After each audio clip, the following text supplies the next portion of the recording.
All right. Hey, everybody. Welcome to Hash Church episode 87. We are 3 episodes away from the infamous 90 micron.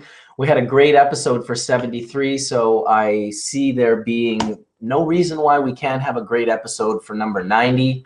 Also, one of our favorite grades. Why wouldn't we? I'm just going to send out the links to the folks that need it. Let's see if I can get this all out here real quick. Emails, grades, why wouldn't we? I'm just going to send out the links to the folk. All right.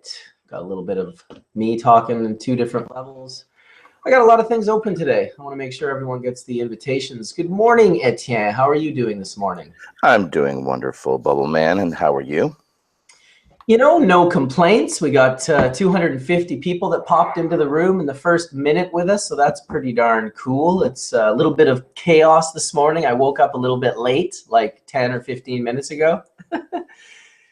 And I usually like an hour to gear myself up and go chat with people and find out what's going on with them in the chat and, you know, make sure everyone's got the link sent out through Skype and through the emails and through the Facebook messengers and all the other different ways that I send these morning links out. But I think we're good. So what made you so late this morning? Were you up late partying? I watched a movie last night with my daughter. We don't usually get to hang out as often. She's 15 now, so she's getting older and obviously out in the world more often than not. But we got to hang out last night and watch a movie, so that was nice. That's awesome. So not too much movie nights for you and the kids too much anymore? Well, I mean, they're getting older, you know. They're just they're out and about, hanging out and living their life. My son is out to the. Oh my God! I just read something hilarious in the chat room. I have to mention that. And for the record, fuck Dry Sift Wizard. Well, I guess if you got to call someone out, he's the guy to call out. How you doing today, Mark Scialdone? Pretty good. How are you guys doing?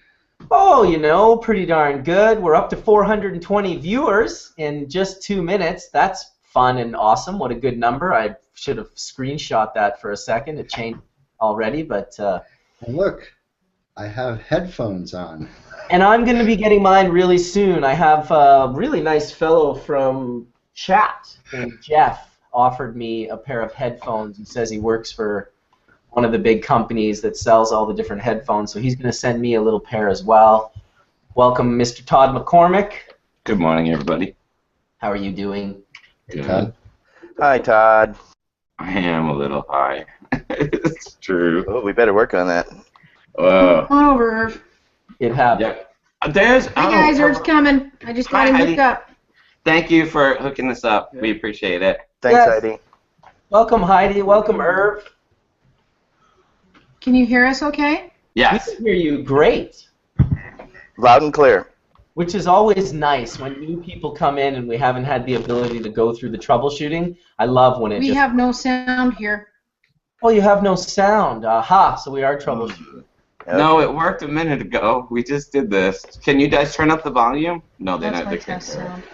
Turn up the volume. Hey, it's nice. Okay, well we can't hear you guys at all.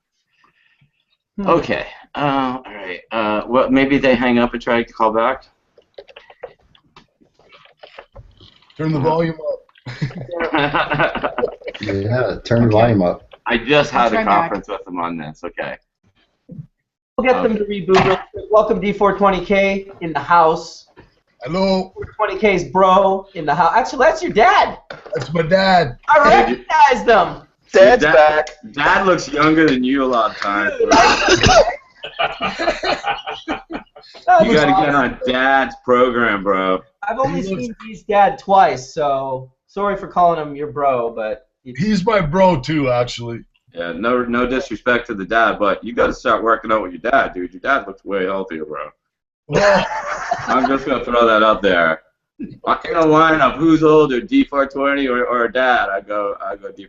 well, he had to put up with me, and he didn't go great, and I had to put up with him, and I went great. So that's how it goes sometimes, man. That's how it you goes. know, like, You got to toughen up. yeah. Tough it up. I Well, love I it. say 557 viewers. We need to do some puffing. We've been in Hash Church for already 5 minutes, and we have not blown any smoke to the Vatican. Of course, over my left shoulder, you can see Bubba Rob with Nate Dizzle here on the Swiss Perk photo. Whoa. Blowing smoke signals to the Vatican for you, Mr. Clark. I know you're out there somewhere, And on the other side of the world. and what are we all puffing on this wonderful morning? Well, I'm going to be puffing on some lovely dry sift rosin that I pumped out just last night when I was running low. Hold on a sec. Bong rip. There it is. Little Chem Dog Terp Dip. Oh, yeah. Well, I'm excited for the show today. I hope it all works out. It's always exciting when you have a big show planned, and hopefully Irvin can come back and tell us about his 115,000 joint that he smoked recently from the federal government. And I'm still hoping Alec and Josh are going to make it in for the science conversation in the next hour. And also still... Okay, we have sound. All right, that's great. Hooray. Well, nice to meet you. So this, Okay. Well, can I do a little introduction for those yeah, watching let's say and if listening? you don't, I will. Go ahead. Please, Oh, Todd. go ahead, Etienne. You've been around long enough. Go ahead. Irvin Rosenfeild is one of the, I do believe, two now that receive medical marijuana from the United States federal government. Irvin has been a professional stockbroker and a professional human, even performing with his medical marijuana for the past 20-plus years. So, Irvin, welcome to Hash Church. Thank you. Appreciate being here. Absolutely. I want to welcome you as well. It's I saw your news story the other day that you celebrated recently your 115,000th federal joint. Actually, I'm about 130. 130. About 130. Yeah, about 130,000 Leave it right to now. the media to get it wrong. What can I It ask? might have been an old story. How long have you been receiving cannabis from the United States government for? For over a third of a century. Almost Over a 34 third of a years now. century. For those that seems this is the most craziest thing they've ever heard, however did you get into the program, the Compassionate Investigational New Drug Program, and however did you get Uncle Sam to start sending you tins of cannabis, pre-rolled joints, sir? Well, I discovered cannabis, the medical aspect of it, in 1971 in college. And when I realized it was working for me as a muscle relaxant, anti-inflammatory pain, without any euphoric effect, but worked better than the narcotics and the drugs I was getting, then I researched it and found out the government had a farm on the campus, University of Mississippi. And so my premise was to put together my own scientific study with my bone disorders being so rare and my orthopedic surgeon and try to get the cannabis out of that farm. And so it was a 10-year struggle, which is, of course, all spelled out in my book, but it wasn't that easy. Finally, through University of Virginia Law School, through my congressman and senator, and the state police and the crime commission in Virginia, we were able to threaten the FDA with a lawsuit. And FDA said, no, don't go to the court yet. We're going to have hearings for Irvin. So in October of '82, I had 15 minutes to convince 20 doctors, or 19 doctors, that my project was valid. And I was very fortunate that I was able to do that with the help of a person in the audience, a doctor from Venezuela, that made a suggestion to the government, because the government had no intentions of giving it to me. And one of the things I had said in the 12 minutes that I had to speak was that my doctor and I had noticed that when I had marijuana and I took Dilaudid, which is synthetic morphine, the marijuana enhanced the effects of the Dilaudid and I took less. When I didn't have much marijuana, then I took more Dilaudid. And I said that we researched this for the last 10 years. And when I finished speaking, and the doctors had no intentions of giving it to me, a person in the audience stood up and said, I have a statement to make. I'm a visiting oncologist from Venezuela, and I'm here studying cancer treatments and pain treatments for cancer, and I found the best medicine you have is Dilaudid. And if this patient is saying that they've done a 10-year study with marijuana, when he had marijuana, when he didn't have marijuana, this needs to be researched on a regular basis. And when he said that, you could see the look on the panel's faces that, oh shit, they just lost. And so that's how I became the second person in the United States, Robert Randall being the first person. I became number 2, and my first shipment arrived November 20th, 1982. So long story short, and then in 1992, they shut the program down. George Bush Sr. shut the program down, grandfathering 13 of us in, and a bunch of those were AIDS patients. They didn't have the AIDS cocktails, and they died. And today, there are just 2 of us left in the country that receive, by prescription, not recommendation, but by prescription, medical cannabis from the United States federal government. And Irvin, could you tell us a little bit about your medical condition, which is a unique condition in itself? Yeah, I have multiple hereditary exostosis, which means bone tumors on most ends of most long bones of the body. I was diagnosed at age 10 with one of the worst cases they'd seen in the research center was Boston Children's Hospital. They taught me how to take care of myself. I made all decisions on surgeries to have, not my parents, not the doctors, because I had over 200 tumors. And so you couldn't operate on me 200 times. So I had 6 operations where tumors taken out that would have gone malignant. And then the tumor stopped growing, and when I stopped at 18 and a half, and then at 19 and a half, they started growing again.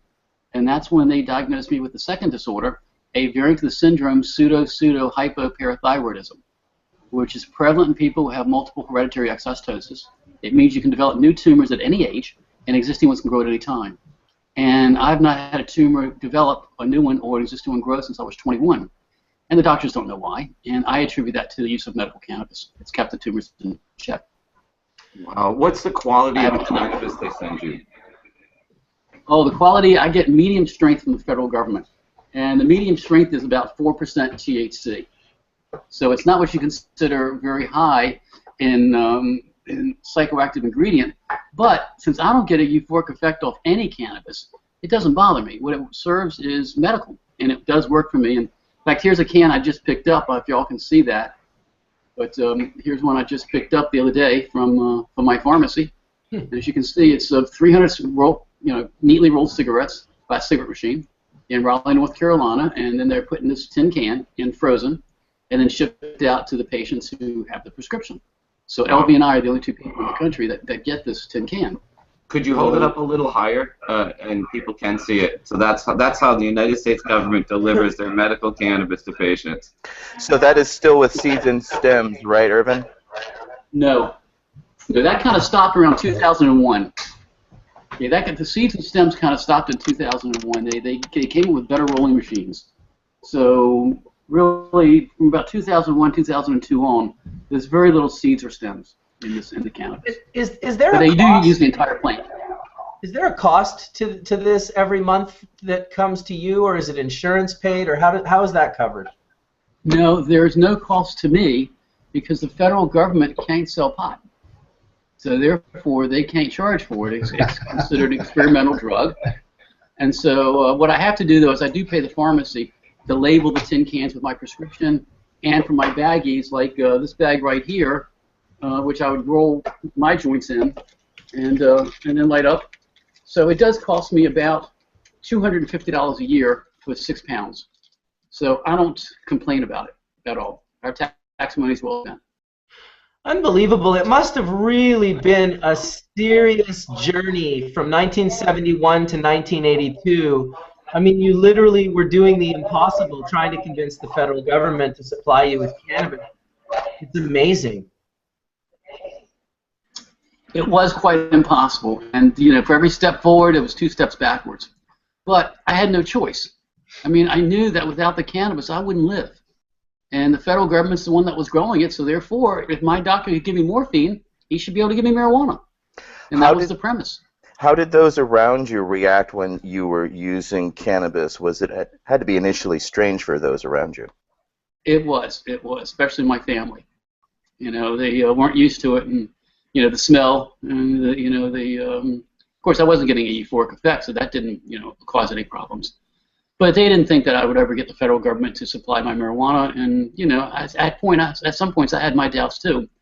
But I met Bob. I tried for 5 years as a scientific project and got stonewalled, and then I met Bob Randall, and Bob suggested I turn my protocol, my scientific project, into a compassionate care investigational new drug program. And we did that for 5 years, and like I said, with the help of University of Virginia Law School in the state of Virginia, and with Bob and Alice, we were able to get those hearings before FDA, and I miraculously won those hearings. Right. So, Robert, go ahead. I was just going to say Robert Randall is the person who streamlined what was and created Alliance for Therapeutic Cannabis, or Cannabis Therapeutics Act. And by doing so, what he did is he streamlined the paperwork of the Compassionate Investigational New Drug Program so that more people could get access to this program. For those listening, Robert Randall was really the catalyst for patients getting cannabis from the Old Miss Marijuana Project, because when he was living in D.C., he was a speechwriter. He got basically busted growing his own pot for his glaucoma use, and he proactively sued the government for basically access from the government's own Mississippi Marijuana Project farm. When he received it, he didn't just keep getting it, he actually helped other people, and you were the first, I didn't realize that until right now, obviously get onto the program as well. Could you talk a little bit about Bob? Bob was my hero. Okay, he's a brilliant, brilliant person, and I enjoyed being number 2 behind Bob, because Bob was just so brilliant in his thought process and the way his demeanor, the way he presented himself. I mean, he had a degree in rhetoric from college, so he knew how to argue and how to debate very well.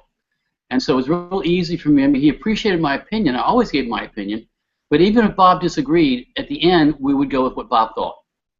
And I loved being number 2. It was really simple. Okay, you know, people thought that once Bob died and I had to take over in 2001, that I was happy to be number 1. And on the contrary, I really have never been happy number 1. I really like being number 2, but number 2 to Bob, because Bob was so much better. I mean, I'm good at what I do, but Bob was better.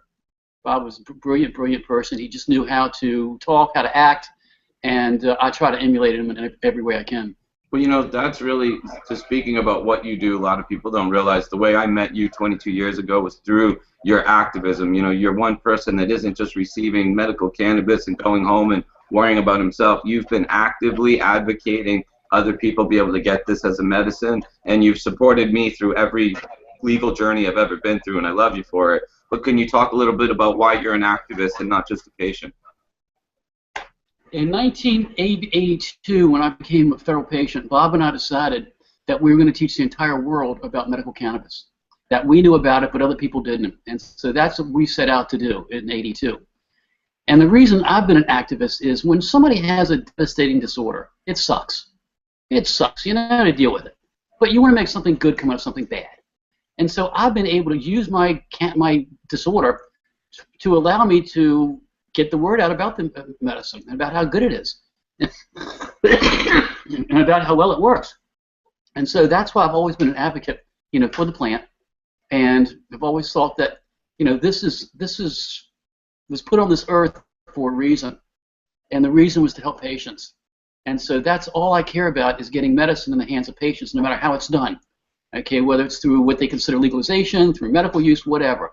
And I believe that patients are allowed to grow their own too, because it gives them a self-worth, especially people that are on disability. It gives them something to do.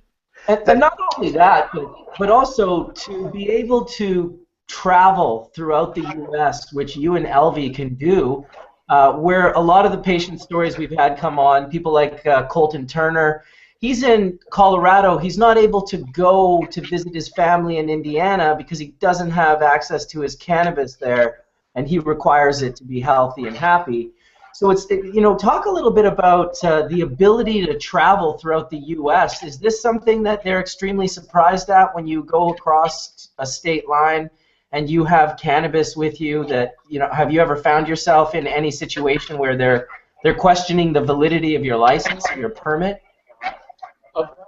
There's been problems with the police over time by traveling with this.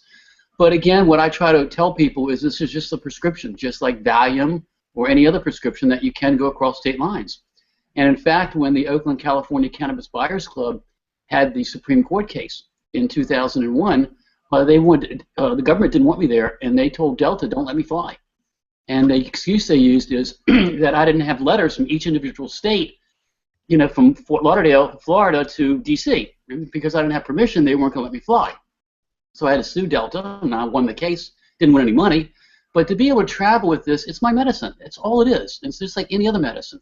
Mm-hmm. But yeah, I've had trouble with the state capitol. Whenever I fly to Fort Lauderdale, I always contact the police a week in advance and give them the flight number I'm going to be on and what approximate time I'm going through security. So if TSA does pull me, you know, then they can call the police. Then the police will go, hey, that's Irvin. We know about it. And now with Google, it's gotten much easier, because now I can just tell police, hey, look, just Google my name. And the first 500 stories that say federal patient, federal patient, federal patient, you know, you don't believe, well, you know, it's right there with all the major networks, you know, that's interviewed me and everything else. Plus now that I have my book, I mean, that helps too. I mean, you know, I'm holding up the picture of me, you know, I'm holding up a tin can, And Yeah. again, you know, it's my medicine, how I convinced the U.S. government to provide my marijuana and help launch a national movement. So, you know, I've got enough proof now. And what's funny is I had to go to a business meeting in Jacksonville about 2 months ago. And so flying back home, my bag got pulled. And they pulled me off to the side, and the person said, there's a tin can in your carry bag that we can't see in it. You know, we need to see what's in it. And I said, go ahead.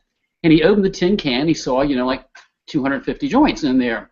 And then he looked back to me and says, oh, wait a minute. I saw you on the Discovery Channel last week. I know who you are. So he looked at the prescription date and saw that it was up to date. He closed the tin can. He said, Irvin, have a good day. I said, thank you very much. So, you know, it's these reports that get the word out. And that's the whole idea of we started this in '82, was to get the word out, let people know that this is medicine. And because I didn't have to worry about being arrested, I could stand up and say that. You know, at the time I worked with my father in a furniture business, so I didn't have to worry about, fired. Then when I became a stockbroker 29 years ago, I got the SEC to approve it. You know, because this was a regular prescription by FDA, and so they had to give me special tests, you know, to be able to become a broker. And so I've always had firms that understand that I don't get a euphoric effect, and so it doesn't interfere with my work. And so I've been able to stand up all these years and say, hey, look, I'm living proof. I use this. If there's anything detrimental about it, not only have I used it 33 years legally, but 10 years before that. So I've used it for 43 years. So if there's anything negative about cannabis to the human body, I think I would have shown it by now. Right. Can I ask you brought something up I didn't realize was a connection. It was your use of opioids and cannabis helping you decrease your need for those.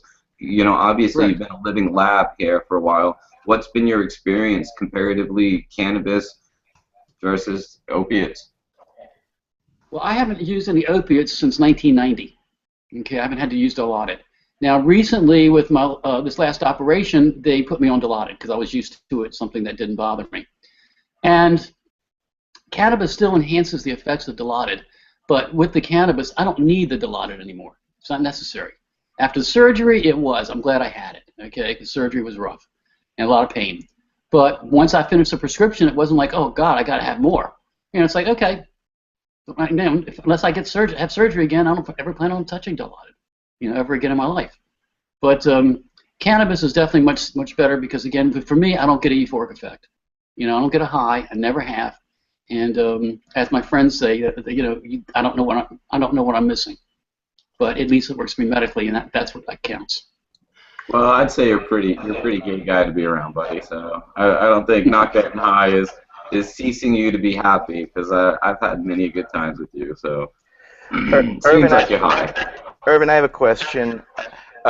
Since you say you consult with patients, so when the Compassionate IND program was shut down in the 90s, that had to be very difficult and challenging. It was, especially what happened with the Clinton administration. When Clinton was running against George Bush Sr. for election, the Democrats wanted the medical marijuana movement to support the Democrats. And they contacted me. And they said, can you get the support? And of course, at the time, the Republicans had just shut the program down. So again, we weren't going to support the Republicans anyway. But I said, what's in it for us? And he said, well, I'll tell you. Clinton is going to, once he gets elected, he's going to nominate Jocelyn Elders Surgeon General. And she's going to say, hey, we don't know much about medical marijuana. We still need to research it, but we need patients. And so we're going to reopen the compassionate care protocols. I talked with her an hour later, and she confirmed this to me. So I really was very happy when Clinton won. And then when he nominated Jocelyn Elders as Surgeon General, I thought finally we're going to have the compassionate care program reopened, because they shut it down, they can reopen it. Very simple. Well, I don't know if you remember Jocelyn Elders, but the first thing she came out saying, instead of that we're going to reopen the compassionate care protocols, is that she thought all drugs should be legalized. And at the time, this was 1992, and that was a very polarizing statement in 92 to say, where we had it all set up for her just to say we're going to reopen the compassionate care protocols. And I don't know if you remember what her second statement was. She thought masturbation should be taught in schools. And so those were the first two statements that she made, and lost all credibility at that point. Yeah. So again, it never got reopened, the compassionate care protocols, and I tried to get Clinton to do it. I tried to get George Bush Jr. to do it, you know, for his two administrations. I've tried to get Obama to do it. I mean, I've made personal pleas to Obama, and one I know got right to him. You know, about, hey, look, you know, at least reopen the compassionate care protocols. Let's take, you know, the opposition says it's harmful. well, if it's really that harmful, then why don't we take 50 research centers, one in each state, let them have 50 patients apiece with different disorders that we believe it works for, and compare it with patients who have the same diseases. They don't use marijuana. Let's compare them for 2 years, and if we find that patients are better off with it, then that would prove. And I'm willing to try to do that, but no administration has. Irvin, another question was, can you tell people why the Compassionate IND program was shut down in the first place? It was shut down in 1992 because Bob Randall made a protocol for AIDS patients that was fill in the blank. He sent it off to the AIDS organizations, and they bombarded then George Bush Sr. with thousands of protocols. Because he didn't want to soft on drugs by substantiating more use of cannabis, and because he was getting a lot of his campaign funds from the pharmaceutical industry, somehow he arbitrarily shut the program down. At the time, there were 13 of us getting medicine at the time.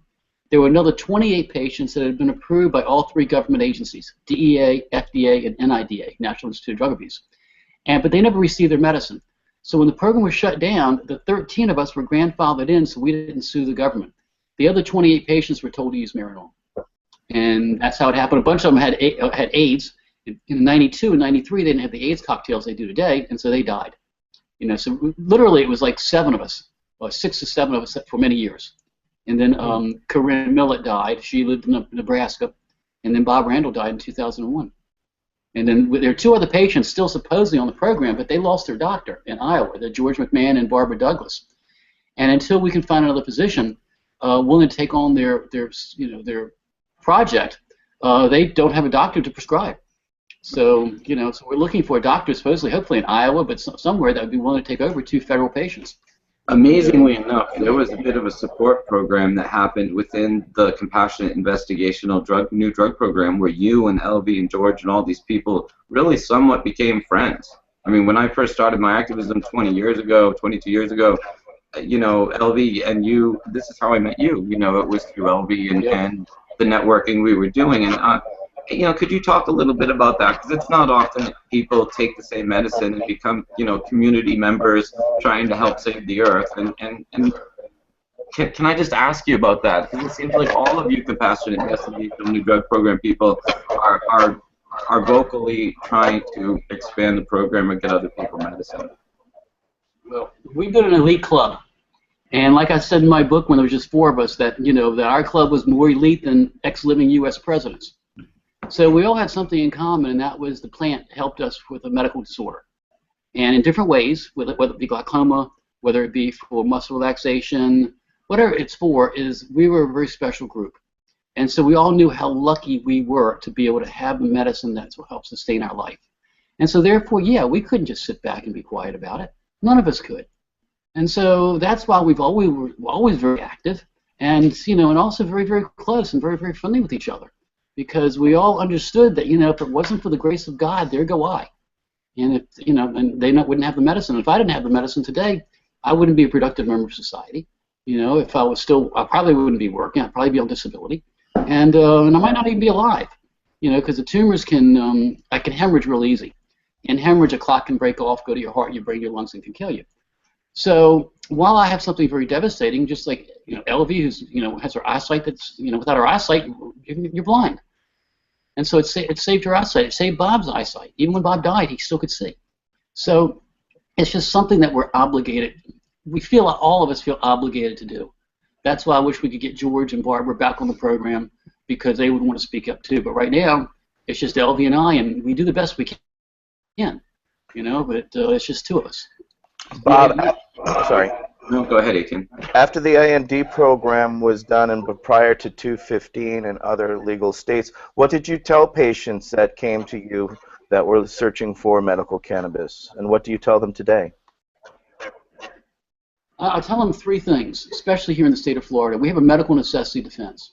And so what I've always told them is, number 1, you need to convince a doctor that this medicine works for you medically.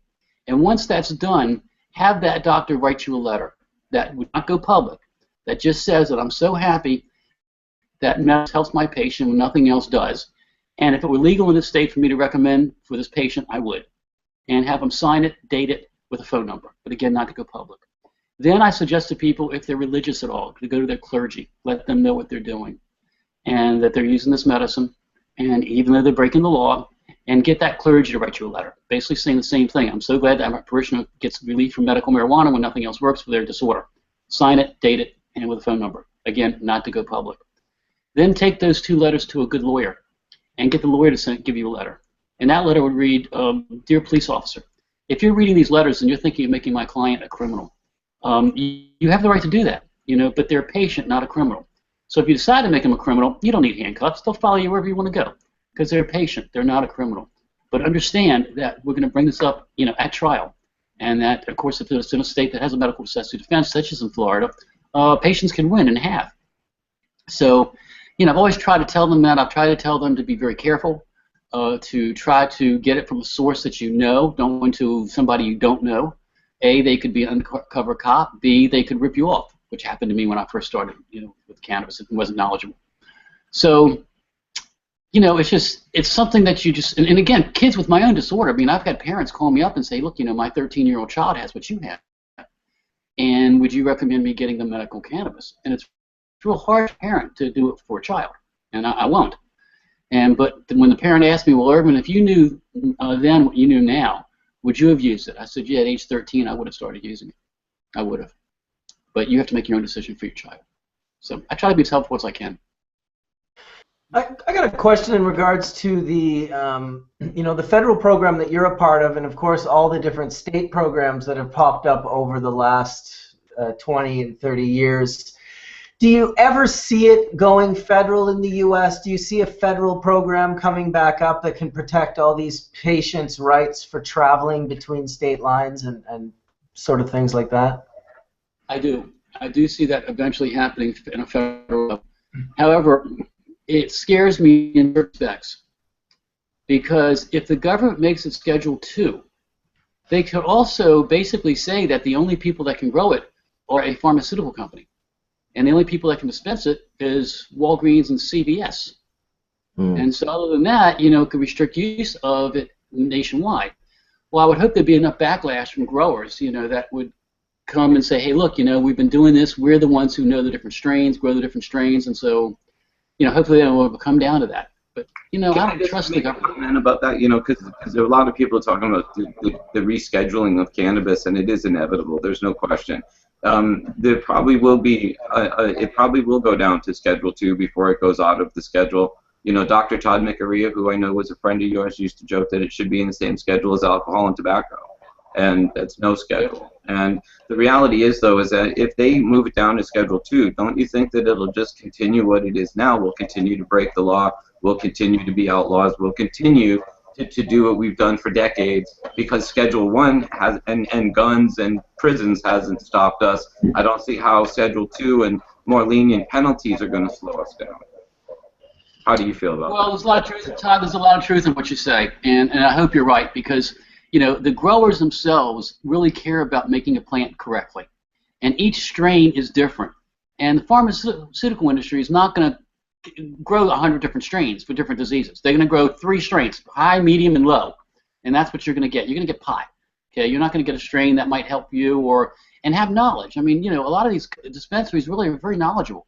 And if somebody comes in that's not knowledgeable and says, hey, look, I need something for sleep, they can say, well, we've had very good results with this strain, and this strain. Why don't you try this? Or, try this. Where a pharmacist isn't going to know that. They're just not going to know it. And so I hope you're right that, people still continue to be criminals, but I hate for them to do that because we're not criminals. None of us are. All we are is, that we're criminals because we're labeled that way. And I agree with you completely. But remember Bob Cunder, we used to always, I am not a criminal on the shirt, and yeah. I feel that way too. I just think that when you're forced into a situation of your health or breaking the law seems so minimal in comparison to I'm going to die in pain. So this is the struggle the government's up against with us patients because, focusing on our death is motivating our life. And there's nothing that fears us. When you're facing death, it's hard to throw fear into the heart of somebody who's already grappling with life's, in a sense, final exit. Well, that's very true, and that's why I became the activist that I did. I was facing a life and death situation as far as I was concerned. So what were they going to do to me? And so that's why, when I went public, and it just turned out to be public hearings in Virginia, and that gave me immunity. And so therefore, I've always tried to be the moderator. I've never been the educator. And so thank God, the federal government's never really come down on me, and hopefully never will. But, all we're all trying to do is survive. And take Elvie. I mean, when Elvie's case, when she was arrested and she went to court on a medical necessity defense in 1988, the judge ruled basically in her favor as a reverse insanity plea, meaning it'd be insane, knowing what she knows, that's the only thing that's saving her eyesight, it'd be insane for her not to use it. So, a lot of people do recognize that, but people today still believe that it's detrimental, it's not, it's going to harm you. Okay, you just kind of blew my mind that a judge made that ruling. Because we are in a place where we're faced with either dealing with what we feel is insanity, don't smoke a plant to, basically mitigate your glaucoma damage or your tumor damage and follow these rules. So it is reverse insanity in a sense, because we're becoming completely sane by choosing the smarter of the two is really what's happening. Yeah, that was Dr. That was a Judge Paul Palmer. I forget the judge's name, but he was a great judge. Irvin, can you take us through, you just found out that medical cannabis will work for your condition back in the early 70s. How did you go about finding cannabis for the first time, and how did you feel knowing that you now had to break the law to get your medicine before you had gone through your case? I was an advocate in high school against illegal drugs. And in fact, in one of the chapters of my book is how I invented the DARE program, which of course I didn't. But I spoke at assemblies in high school in 1970 and 71, saying, I'd hold up a baggie with prescription bottles and say, don't be thankful you're healthy, don't do illegal drugs, and look at the drugs I have to take. So I wanted to try college, and they suggested the warm climate of Miami.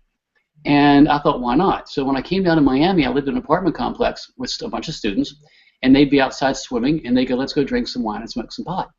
And I had prescriptions for Dilaudid, for methacrylone, for Valium, butazolid and alka, paraffin forte. I mean, you name the prescription, I had it. And so I wouldn't break the law. I wasn't going to smoke marijuana. And after 30 days, I realized I wasn't making any friends in school. And I'd been a homebound student for 5 years in high school in Virginia. So I wanted to make friends, and I realized the only reason I wasn't making any friends was I wouldn't try marijuana. And it didn't seem to be harming the kids any. They seemed pretty normal to me. And so after about a month, I gave in to peer pressure and tried it. And I smoked it, and to me it was pure garbage because nothing happened.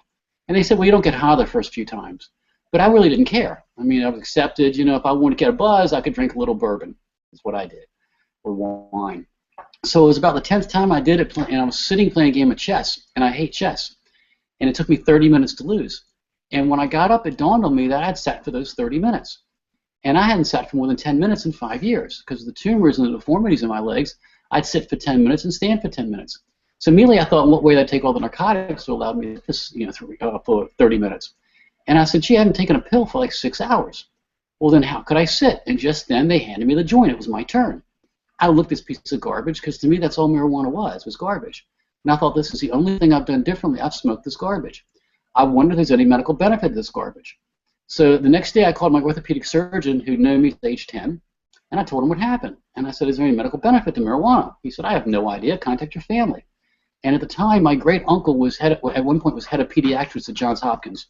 My regular uncle taught pediatrics at Yale and was in private practice. And my sister was head of nuclear medicine at Duke. So I contacted them, and I said, hey, I was able to sit for the first time in 5 years, and all I did was smoke marijuana. Is there any medical benefit? And they didn't know of any, and so we all researched it. And that's when we found that it was a medicine in this country from 1850 to 1937, manufactured by all the major pharmaceutical companies, Squibb, Merck, Eli Lilly, mostly in tincture form.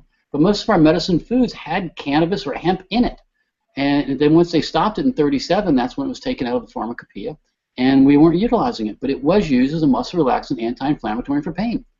And when I read that, I said, my God, that must be what it's doing for me. I've got to research this. So that's when I really started smoking. And I would use it every day for like 3 weeks, get miraculously better. My intake of the harmful narcotics would decrease by up to 10%. But I was still in the warm climate in Miami, plus I was now almost 19, and so the tumors had stopped growing, supposedly. So maybe I was actually getting better. So I'd stop using it, and I'd go downhill for a week or 10 days. And so I did this 4 times until I was convinced that it was this goddamn illegal drug that was doing it for me.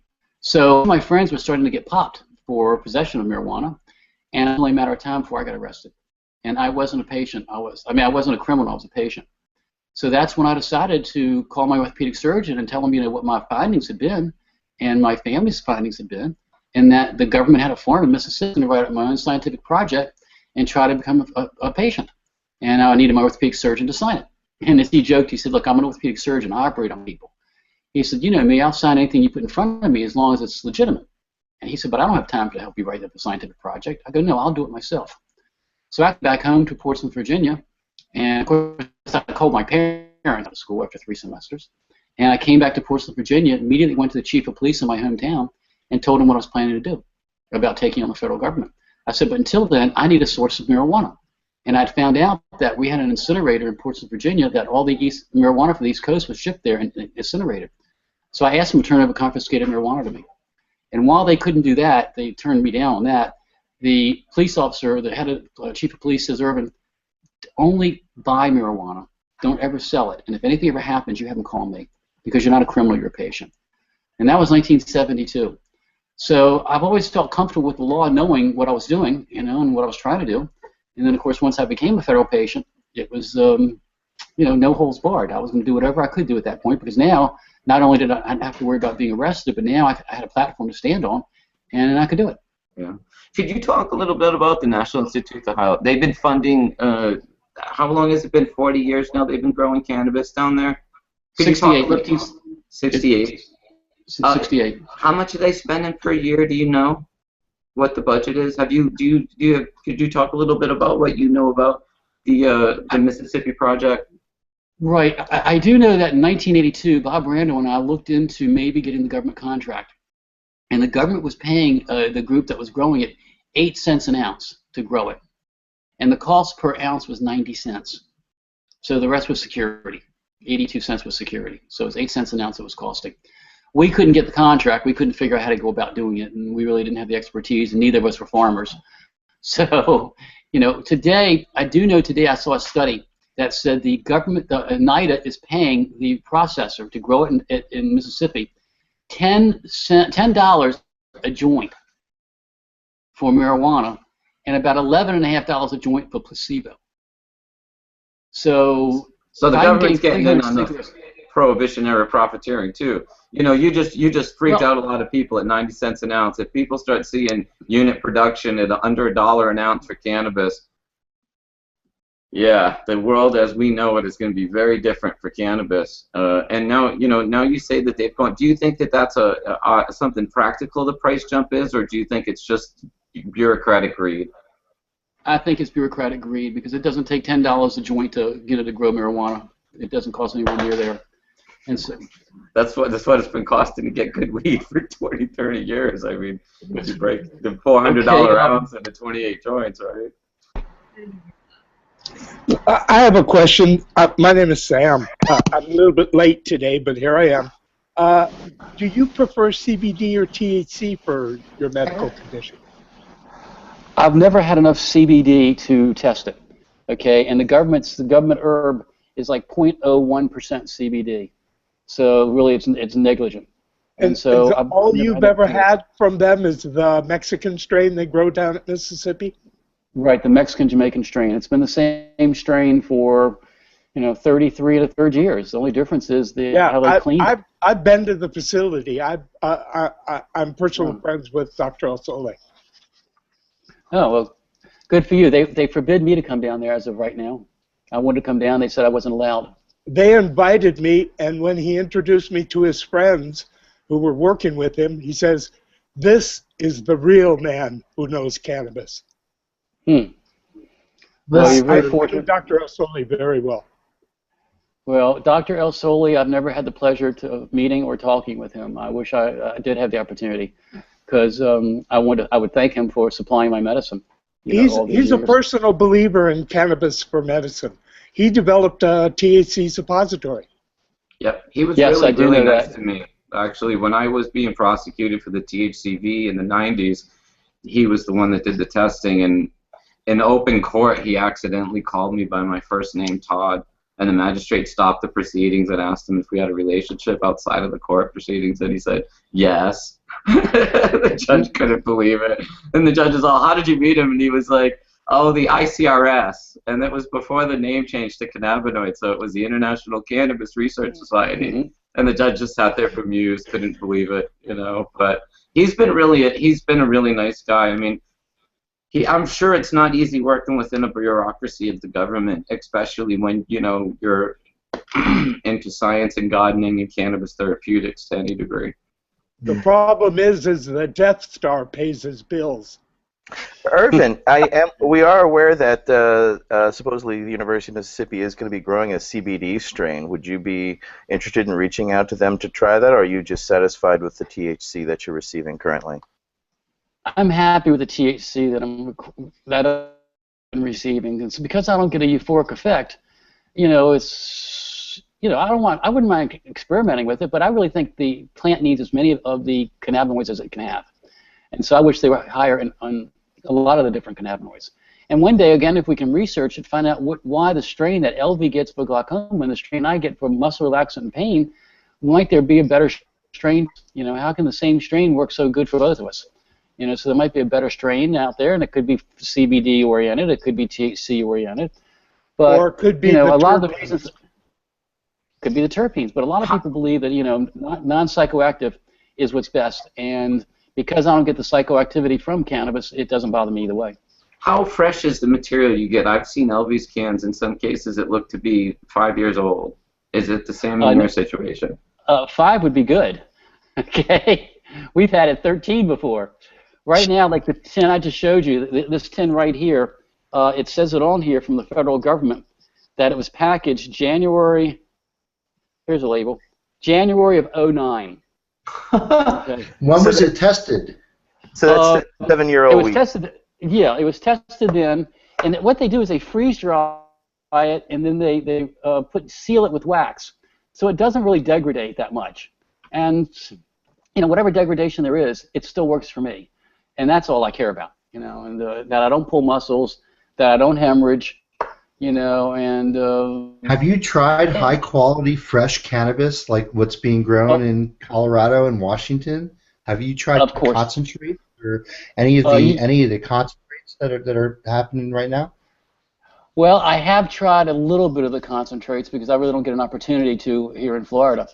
But one time when I was in Canada, I was up there for a program called Teaching Yourself. And they picked me up at the plane, and they took me to a vape room.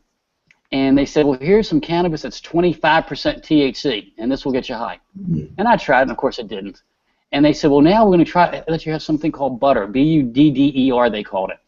And they said it's a high concentrate, and this will really get you high, and it can get you high for 2 to 3 hours.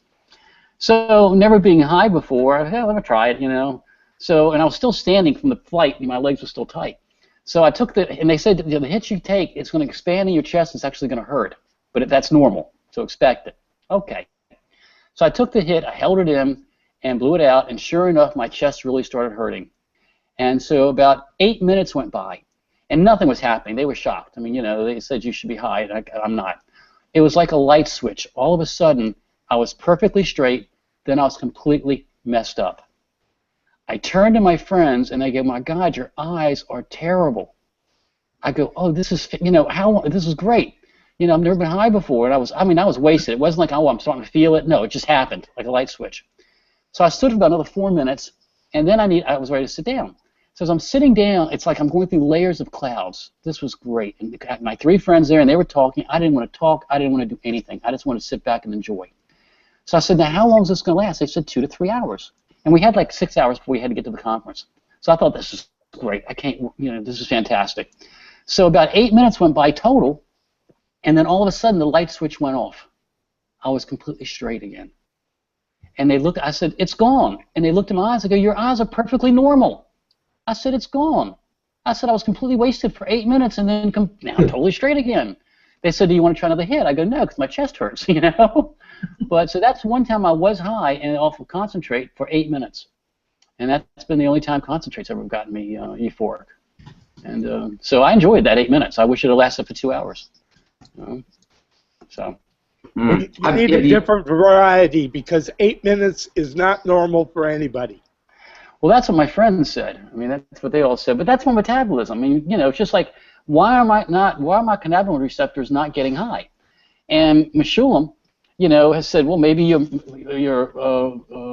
receptors, you know, are defective. That you're just getting you're getting the pain medicine or the medical effect, but you're not getting the euphoria. And I think it's because my condition's using the cannabis for my condition, therefore I'm not getting high. But as he said, it doesn't matter as long as it works. And that's it the could way I also look at it. because your weed you're getting from the government is shit. Well, again, you know, I'll go back to 1996. Friends of ours, which we'll not mention on the air right now, I had not known them, and we were at a normal conference in D.C. And they came up to me, and they introduced themselves, and I knew of them from California. And they go, look, you know, let's go to our room. We brought a bunch of really good herb. We're tired of seeing you smoke bad herb, and we're going to get you high. So we went to the hotel room, and they said, now pull out your bag and let us see how you roll. And, of course, I roll big and fat. He said, we can do that. So they rolled up 3 ounces. We rolled up 3 ounces of top grade that they brought from California. So all afternoon in the conference, this was 96, I could smoke in the hotel and in the meetings. That's when you could smoke, you know, cigarettes in the hotel. And so I'm smoking all afternoon, the cannabis from California. And that evening, we partied together, you know, a bunch of us. The next morning, I'm in the meetings, and I'm smoking. They come to me at lunchtime. They go, Irvin, how much of that do you have left? I go, about 1.5 ounces. Why? They said, could you give it back to us? We're tired of seeing you waste good pot. You really don't get high, do you? You know? I said, yeah, but I feel better. I said, you know, muscle relaxant-wise and everything else, I feel better. I'll give you back half. I gave him back half. But my body just does not get the euphoric effect. And that's why I can try it. And I don't If you got it for 8 minutes, you can get it for longer. We'll work on it. We'll figure out a way for you, bro. I hope you can. It would be nice. Can I ask you, the concentrate. Are you specifically for, if Florida were to legalize, you know, in tomorrow, are you forbidden from utilizing anything other than your source, or are you allowed, like, you know, could you get edibles? Could you try dab? You know, could you try other forms of cannabinoids? There's no form that I ever see that says that I can only use cannabis from the government. However, that's what I do. Okay, I mean publicly, and you know, if I get an opportunity to try something else, I'll try it, because medically speaking, you want to try it. You want to just see what it does to you. And but you know, I've never had another source that was plentiful enough to where I could really sit down and try it, and you know, for weeks at a time. So even if we pass it here in Florida, I might try different strains here and there, but I'd still want to be able to utilize the government program, because this way I can travel. And that is important to me, to be able to, you know, go out of state and travel and carry it and not be breaking a law and not have to worry about it. I agree. You know, a lot of my motivation with my international prescription back in '94 and '95 was hanging out with, you know, Elvie and then you later, and realizing that, you know, a lot of this was a mental breakthrough, that having this paperwork and like you were just saying earlier, setting up an affirmative defense to potentially knowing there could be a problem, not wanting there to be a problem, not hoping that you get busted or picked up by the police, but if you do, you actually already have established a doctor relationship, a clergy relationship, a legal relationship, and you are going to be able to defend yourself. And that is hugely something that a lot of people don't have when they finally find themselves in that moment of problem. And I thought that advice you gave was fantastic. Being proactive is really important, you know. What advice do you give patients that when they come up to you and they say, is cannabis right for me, or, you know, how would you recommend they go about trying it? Or I usually recommend that they try leaf form first. Okay, and that depending on what their problem is, and you know, if they're not savvy, have never used it, that they should take a hit or two, and that's it. Okay, then put it down and wait about 45 minutes.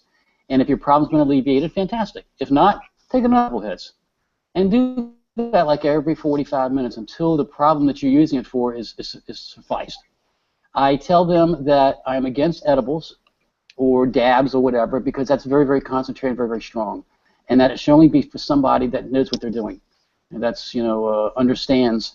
Because that's what's happening in Colorado. People are because edibles, it doesn't diversify as well. They say the THC, you could be getting all of the medicine in one bite or one part of the candy or something.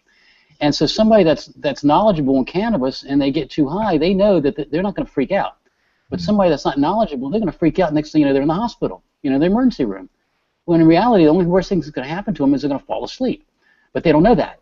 And so therefore, we don't need to give the opposition any more, ammunition to go against us. So like I tell people when I speak, especially when I speak at college campuses, I'll look at two people in the audience, and I'll look at the first one. I go, "You're a procrastinator. It's Sunday at noon, and your class, you had a paper to write that's due tomorrow, and you forgot all about it." And you say, "Oh God, I forgot all about that paper." Then you sit down and you smoke a joint, maybe even two. Then you sit down and you write your paper. Next day, maybe make up the corrections or whatever. Then you hand it in. Then I look at the person beside him. I said, "You're in the same class he was in, and you're a procrastinator. It's now Sunday at noon. You forgot all about that paper that's due tomorrow, and then you go smoke a joint. And after you smoke a joint, you go, 'Oh, screw it. I don't feel like writing that paper.' And you don't write it." I said, "You're giving me a bad name." I said, I'm not telling you not to do it. I said, "You've got to understand what cannabis does to you. If it enhances your thought process, fantastic. Do whatever you want to do. But if it makes you a vegetable, then only use it when you can afford to be a vegetable. Because otherwise what's going to happen is you're going to give the good users a bad name, and we can't have that." And the same thing with kids. I mean, kids that are using it that are underage are making it more difficult for kids who really need it to get it. Because the opposition is saying, "Oh, it's bad for kids, and look, high school kids are getting it more, and if we legalize it, it'll be easier for them to get." And of course, like I always tell them, is I said, when I was a teenager, it was real easy to get cigarettes. And then once they passed the law and said that nobody can sell a cigarette to somebody under the age of 21, now you have to prove how old you are. I said, so did cigarette smoking get easier after they made the law? No, it got tougher.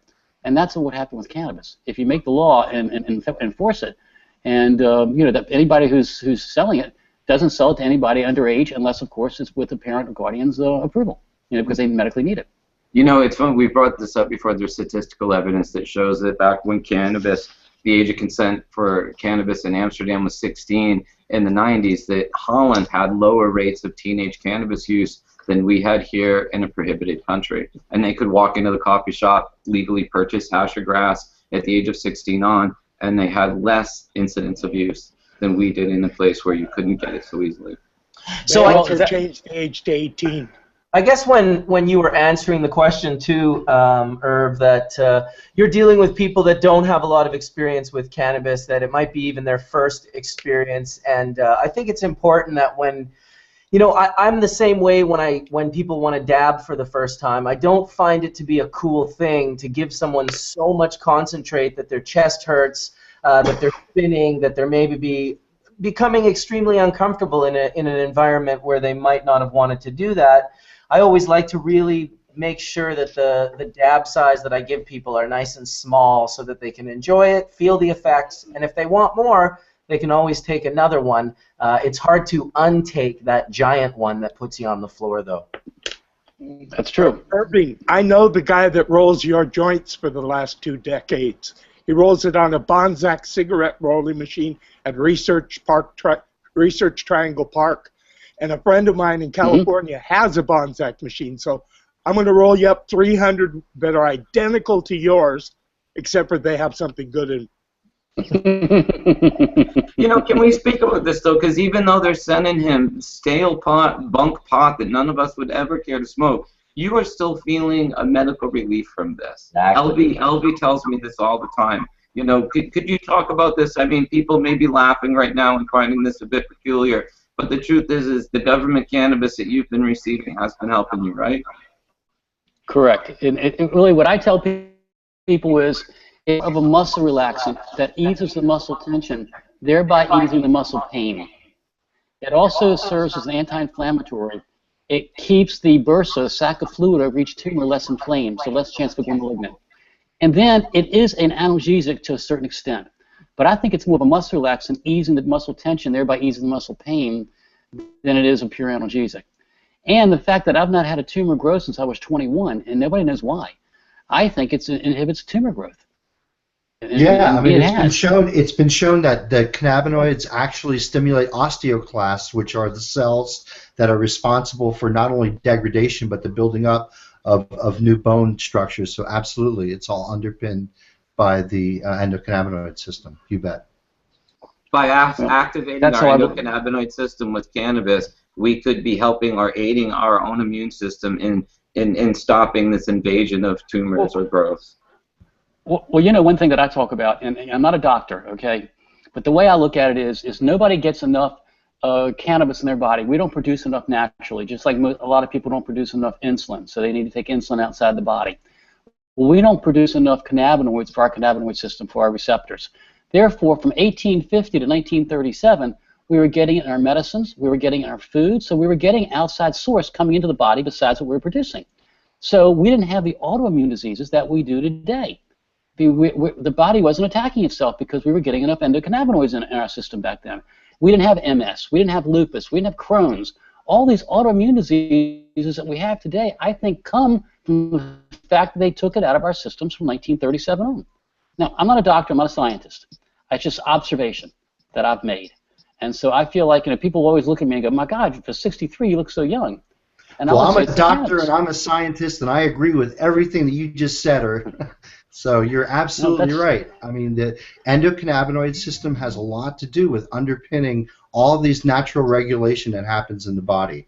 It's our body's way of communicating, and it's our body's own pharmaceutical company that, again, pays no attention to the other things that the pharmaceutical companies are trying to shove down our throats with all those horrible side effects.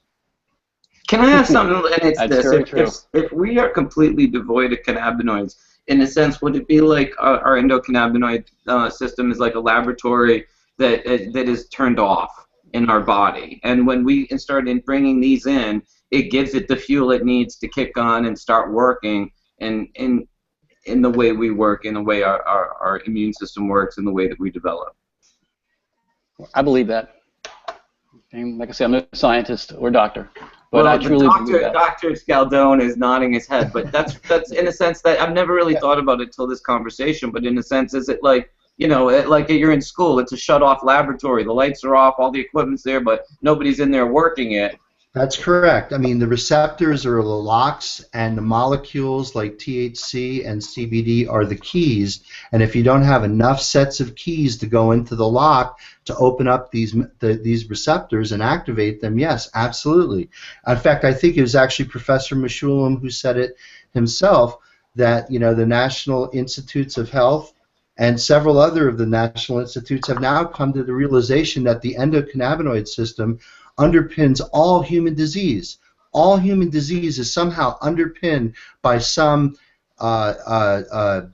imbalance in the endocannabinoid system, and these are only for the cannabinoids that we know, the endocannabinoids that we know about, like anandamide and 3-AG. There's probably a whole host of molecules out there that have these types of effects. No, so it's more than just disease. It's also emotion, schizophrenia. It's key to everything. So it promotes body harmony. Right. Well, we only have Irv for 15 more minutes, everybody. So I wanted to, you know, I want to thank you very much, Irvin, for taking this hour with us and joining us this morning. And I would love to invite you back if you have time again on any other Sunday. I think we all feel the same way. And I wanted to throw it out, you know, for any of the panelists. Do you have any more questions? You know, anybody in the chat have questions? Yeah, I'm wondering, Irvin, do you get certificates of analysis with your medicine? And do you see that there's interlot variability? There are forms that I used to get from the government that the pharmacy would give me, and now I haven't gotten them for 20 years. And so just on the label is how much CBD or how much THC is on the actual medicine. That's right on the government label. But the rest of the analysis that we used to get, I haven't seen, like I said, since the pharmacies. I'm getting it from the pharmacy now for over 20 years. It would be but really it used to be like originally, and I have a copy somewhere because I did have it in my book, was that there was like a 13-page report, or not really a report, but telling you how to use the medicine. And basically it came down to telling you to steam it, you know, to raise the moisture level. And of course they use cigarette paper, so the paper is horrible. I mean, you can light a joint and put it in an ashtray and the whole thing will burn, you know. So I found the best way just to humidify the cannabis is just to put like 35 cigarettes, taking them out of the paper, putting them in a baggie with some moist paper towels for like 30 minutes. Irv, I'm gonna send you these packages for your. These are two-way humidity packs that if you put into the cans, will actually it'll maintain it at a very usable humidity for you, especially in Florida. You'll get more out of every day. I'll actually make that happen for you this week. I've been using them for like a year, and it make an amazing difference, an absolutely amazing difference. Okay. Yeah. On that testing topic, Irvin, I was thinking it would be really interesting if you ever find yourself in California to have your medicine run through a lab. Oh, actually, I have done that several times. Oh, great. Okay, over the 33 years where I've been in an area that had a testing facility, and I actually also came up. tested it in my lab on my GC. Have you managed to get any terpene data from the? No, we didn't test it for terpenes. We just did cannabinoids. Yeah, they don't. I've never remember anything about terpenes. No. It'd be interesting to know what variety you're smoking. It'd be interesting to know Mexican, after those Jamaican. years that there's any terpenes even remaining. I mean, how old was that? That herb was grown, what, 4, 5, 10 years ago? January of '09. Okay, and remember that El Soli last year reported a lot of degradation products as new cannabinoids found in cannabis. Those aren't new cannabinoids at all. Those are just degraded THC that, and again, because they're not growing the best cannabis and they're not storing it in the best way, they get a lot of microbial degradation on that cannabis. When you freeze resin, it stays pretty much exactly the way it was for more than a decade. It was probably already degraded before it was frozen, Sam. That's what I was thinking. You know, it might be, but the way I always say is, thank God I have it, it works, and I appreciate every day that I have the prescription that I have. Yeah, Irv, I just wanted to mention I had that. a question about your prescription. Do you pick it up at your local pharmacy? Do they ship it there? No, they ship it to a pharmacy at University of Miami. Actually, the same pharmacy that LV uses, I use, which is Bascom Palmer Eye Institute. And so they ship it there. Do they have a safe to keep it in? Yes, they have a refrigerated safe. I knew it. Yes, they do. And what they do, the government ships in 6 tins at a time. And Bascom Palmer is nice enough to me to, I can take all 6, or I could take 1. They don't care. Okay, they whatever I don't take, they keep. And then I just go down and pick it up as I need it. And they've been very good to me for the last 20 years. They've been great. They're great people. Well, it goes to show you the incredible properties of cannabinoids and how much we need them in our systems, because you can have people making this unbelievably nasty, concentrated Rick Simpson oil, and I've met people that literally put their cancers in remission with that stuff, and who's to know if the cannabis was even grown organically. It just seems like it's such an incredible, the healing properties are so strong that it comes with its own protector ingredients within it, you know, like the way when we smoke it, there are it protects our lungs. Fuck it up, Mark. What's that? It's hard to fuck it up. It's hard to fuck it up. It's amazing. You can beat the shit out of cannabis oil and pyrolyze the shit out of it, have it all mold infected, and still it could be effective. Yeah. And it still works. That's what I'm saying. So it's pretty incredible. Chalk it up to cannabis for just. I would also say that the vast majority of medical effects come from the resin, not the plant material. That could be. That could definitely be. But that's why we need the natural plant and the whole plant. And so what? Sorry, one last question, really important one, is what you said that you could potentially see a federal program opening up for everyone eventually, not just the last 2 grandfathered people. How do we move that forward in one at least baby step? How do we go about doing that? Because it seems like most states are really focused on their state and those particular policies or laws or initiatives that they're trying to pass. Who's working on the federal program? I would say the only person that's really ever worked on the federal program that's really tried is a gentleman named John Getman. He's worked quite a bit on it over the years. And that's one way. Once we get 33 states recognizing and passing laws, we could try to do a constitutional amendment, okay, in Congress. And you know, and I think just the pressure that we put on DEA, I think, is also very important. And the fact that doctors are finally starting to research this now. I mean, doctors are finally starting to say, hey, look, you know, it's been so much, we've had so much resistance to research, and now the rest of the world is researching this, and we're falling behind. And so I really think that the more doctors that come out saying that we really need to research this, of course, as Bob Round used to say, when they said we need to do more research, his way of saying we just need more prohibition. Because I was unable to do research in America, I moved to the Netherlands to start a pharmaceutical cannabis company. I was the first one in the world. Okay, there you go. So that's the sad part, that doctors who do want to research it, can't. And when I speak publicly, one of the things I compare this to is, in the audience, I'll say, with a show of hands, how many people have heard of the endorphins? And actually, everybody's heard of endorphins. Everybody raises their hand. Well, 40 years ago, before they started teaching this in medical schools, nobody knew about endorphins. Then you ask them, who's heard of the endocannabinoid system? And again, you get a smattering of hands, but not a lot. I said, 40 years from now, when somebody asks you that question, everybody's going to have heard of it.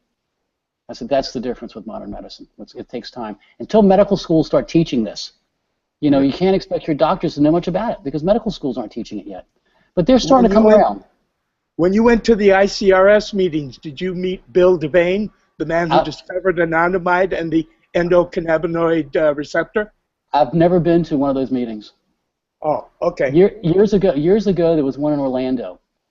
And I asked Ethan Russo. I said, Ethan, should I come there? He said no.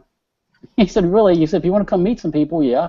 But he said, the knowledge that you're not going to gain much knowledge. It's going to be over you. You're not going to understand it. He said, so you really, don't need to come up for it. And I didn't. Now look back now, I wish I had have. Orlando's close enough to me. I should have done it, but I didn't. So. I've been a member for 25 years. Well, it's something to be proud of. It definitely is something to be proud of.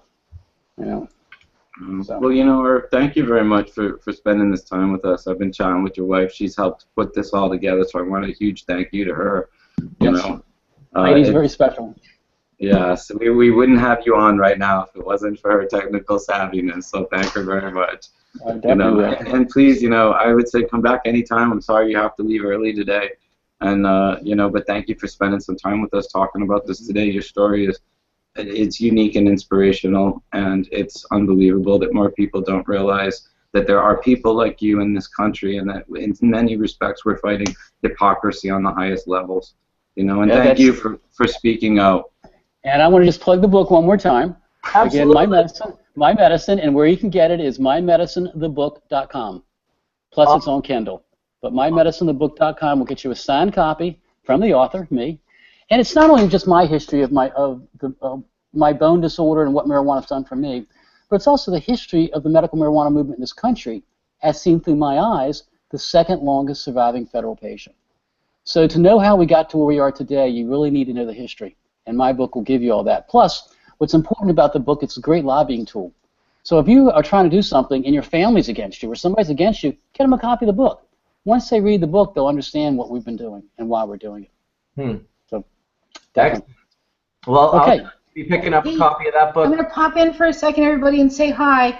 I just wanted to give everybody a heads up. We're aiming to go to the Michigan Cannabis Cup. So if anybody listening is going to be there, we might be there, and come say hi. And bring samples. Look us up. Awesome. That's awesome. Thanks, Irvin. Okay, and again, anybody who wants to sponsor us to go to Michigan or whatever can do that, and they'll get one of my signature tin cans. Of course, empty, not full. That's another thing. People don't realize. For 20 years that you've been doing this. This has all been just out of passion and love. I mean, very rarely does anybody really step up and sponsor you. This has been self-sponsored for a zillion years now. I mean, even trying to encourage you to write your book some years ago was, and I did. You did, but all it was you making time to try to, be an activist and be, and bring your voice to people and help them out. And I appreciate that. You motivated me, Irvin, and I want to say thank you. Todd, you had the same with me. I tell you had to fight a lot in your childhood, and I respect you for that. That's for sure. And everybody on the panel, thank you very much, and I hope to join you another Sunday. Definitely. Absolutely. Thanks, Irvin. All right, take care. Bye-bye. Very cool. Yes, Bong Rip from D420K. In the meantime, we're going to welcome Tony into the room, as well as Alec from SC Labs. Thanks for joining us, guys. We're done. Thanks for joining us. Welcome, Alec. Nice seeing you, man. And welcome, Chimera, as well. I don't think I got to say that to you either since he came into the room. Thanks for popping in today. Morning. That was a great guest. Yes, yes, Todd always accesses wonderful guests, and we're going to have some more great guests. We're going to talk a little bit of science. We're going to get into, I don't know exactly how we're going to get into it, but it's going to happen. It's starting to build already. Alec has shown up. Chimera has shown up. We got Mark Scialdone in the room. Sam's in the room, and Tony just showed up. How you doing, Tony? I'm good, my brother. How are you guys doing? Doing well. Just had a great hour with Irvin. He laid it out. He's a great speaker. He had a great story. It's inspirational to hear from someone from a federal perspective, and I like the fact that he's positive in his perspective that it's going to become federal one day, and it's a pretty major thing to give someone the medicine but not give them the ability to travel around the U.S. It seems like a very not American thing to do. Well, that's because he was going to be a political witness in the Jeff Jones case, and he didn't really enunciate that, but actually he was going to actually testify in favor of OCBC and of patients' rights and how they're impeded under federal law as an example of people, that should have access like he has access. I mean, the beauty of Urban and LB is that they have not been hypocrites. They've really been brave people who faced losing the medicine they were getting themselves, speaking out against the government for only giving it to them. And that's why I have so much admiration for both LB and Urban. They've been brave beyond the measure of most.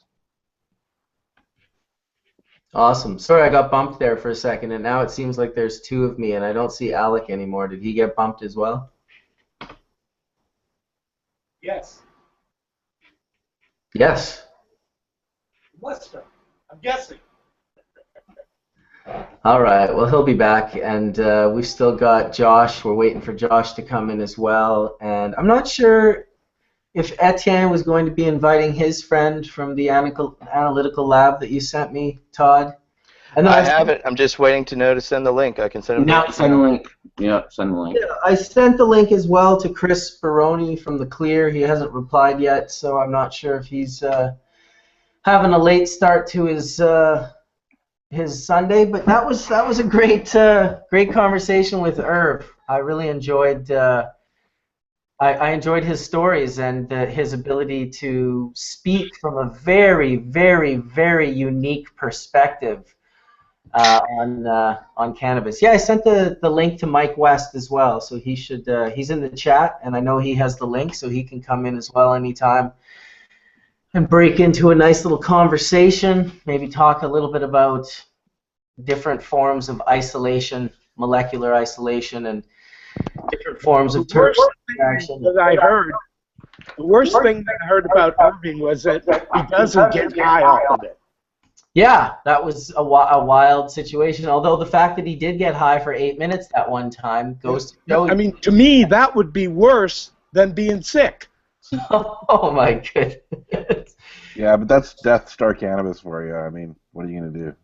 I'm actually looking forward to his book. I heard about it, and I think that eventually the federal stuff's going to change. This is one of my prized possessions from one of the federal patients, George, of all the little things that I've collected, and having SC Labs on there is pretty cool because I've held on to 2 of the joints that were in here to be tested.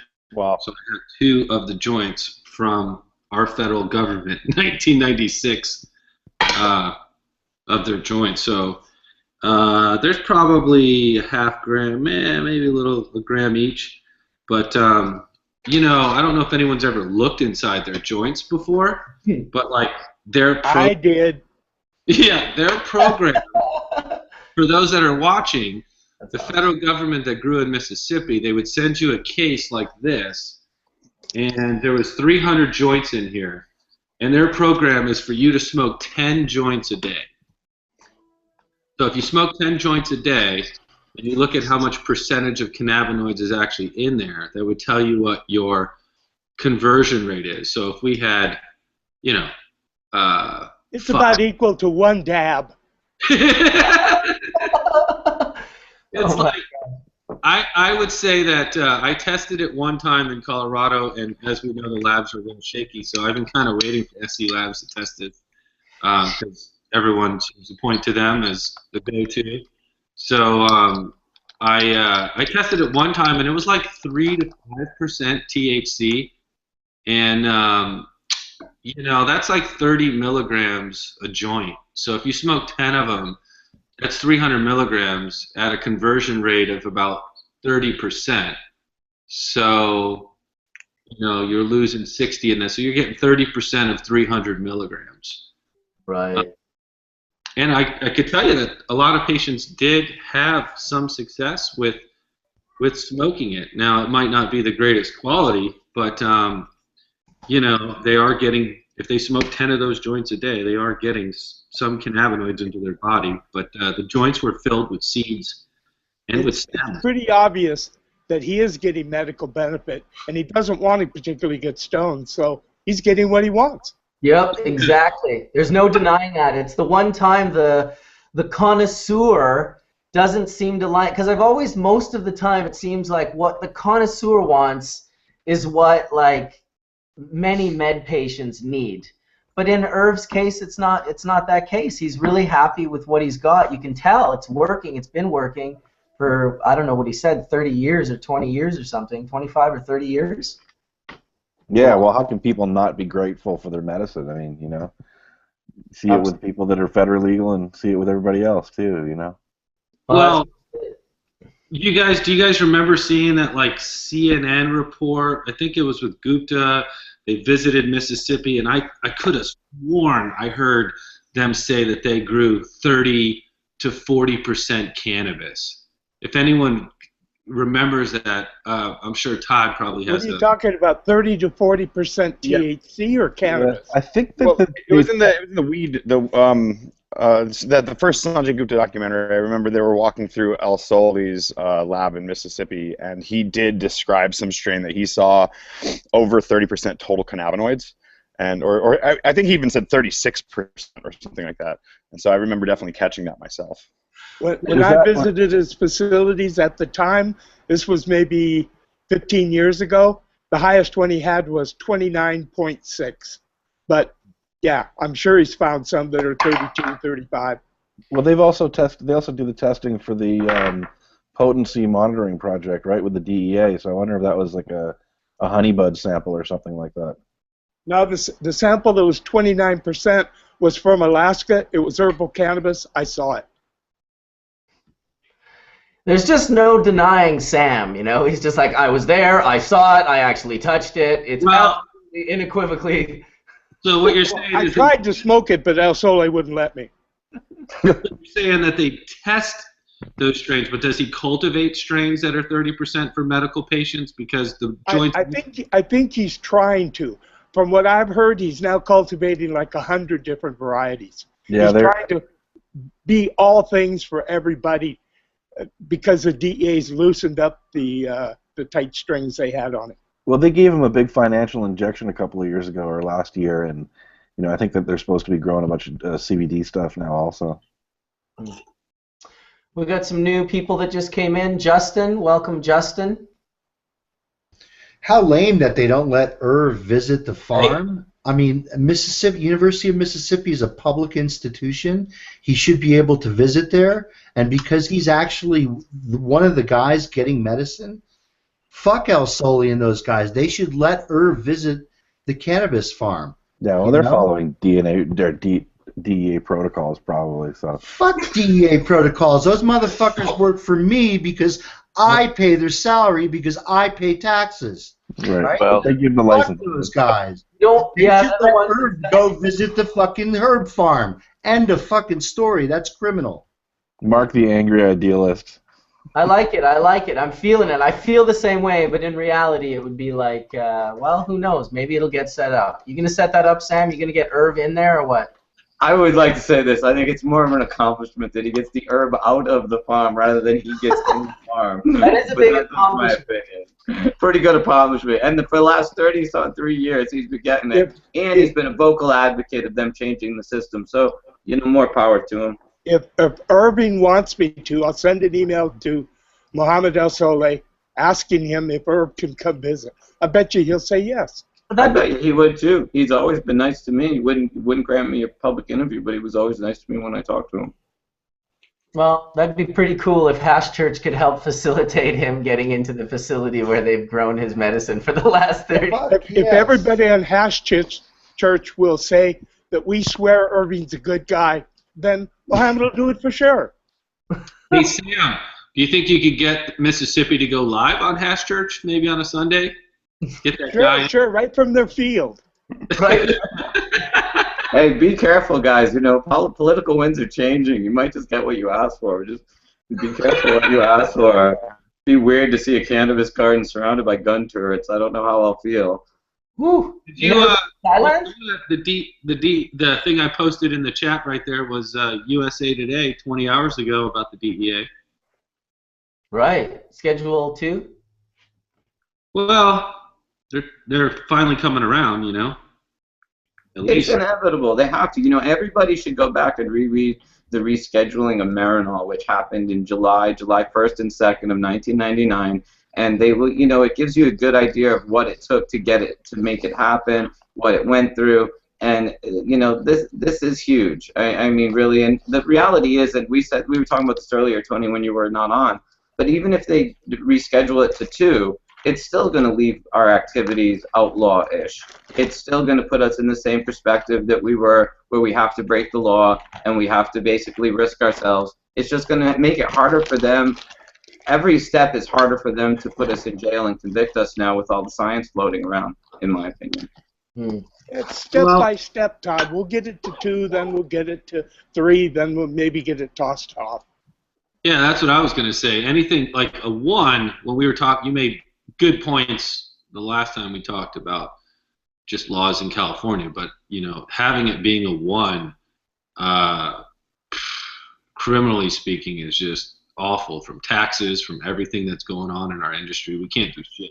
Right, but look where we are now, and we've gotten really far. I mean, from the perspective of sitting on the sidelines for 2 decades, we've come a long way. But, you know, and this is in Schedule 1 with most restrictions. And I only think that however it goes, it's only going to broaden.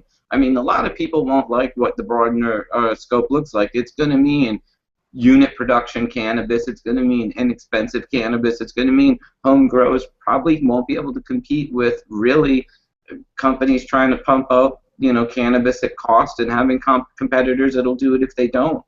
I mean, so I think the whole face of this is changing radically, you know. But Schedule 2 means Merck and Walgreens. Are we ready for that? They're Merck and Walgreens? Well, what's Marinol? What's Marinol, though, bro? I mean, yes, we are ready for it if it leads to Schedule 3 or 4 or 0. Look, it's a medicinal herb. It shouldn't even be on the schedule. It's not a drug. But it is on the schedule. But we all agree that. From the schedule. It'll be an act of Congress, not a DEA rescheduling. An act of Congress could remove it from the schedule. That's what we need. We don't need rescheduling. Descheduling is what we need. I disagree. I think it's not the DEA, it's the NIDA. Congress could take it out of the Controlled Dangerous Substance Act, period. Act of Congress is what we need. It's what you need. I think that may be harder than rescheduling, to remove it completely. Yeah, but the question is rescheduling it to 2 now, basically the pharmaceutical companies are going to come in and, you know, I don't know about you guys. Are you going to buy your herb from a pharmaceutical company at a drugstore? No, Mark, but I certainly wouldn't want to stop someone who did want to, who uses that system, that platform, because that's the whole point of activism. When we're crying for something to be entered into the mainstream, well, then you can't be overly upset when it goes into mainstream mechanisms. Now, if it was the only mechanism, I'd scream from the top of my roof.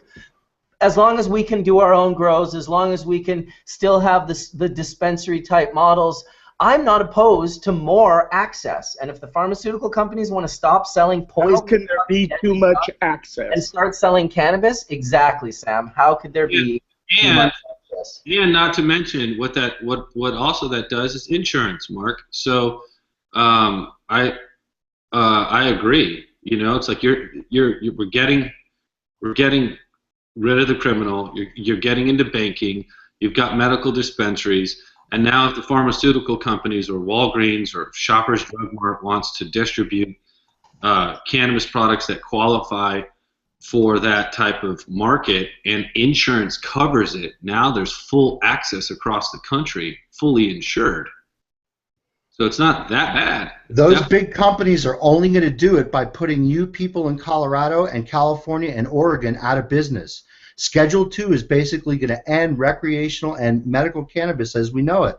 It's going to put it into big pharmaceutical companies who are only going to make that investment. I don't think so, because Schedule 1, which is totally illegal, go to fucking prison, didn't kill it. So how No, but look at the drugs in Schedule 2, Mark. All those drugs in Schedule 2 are sold by pharmaceutical companies.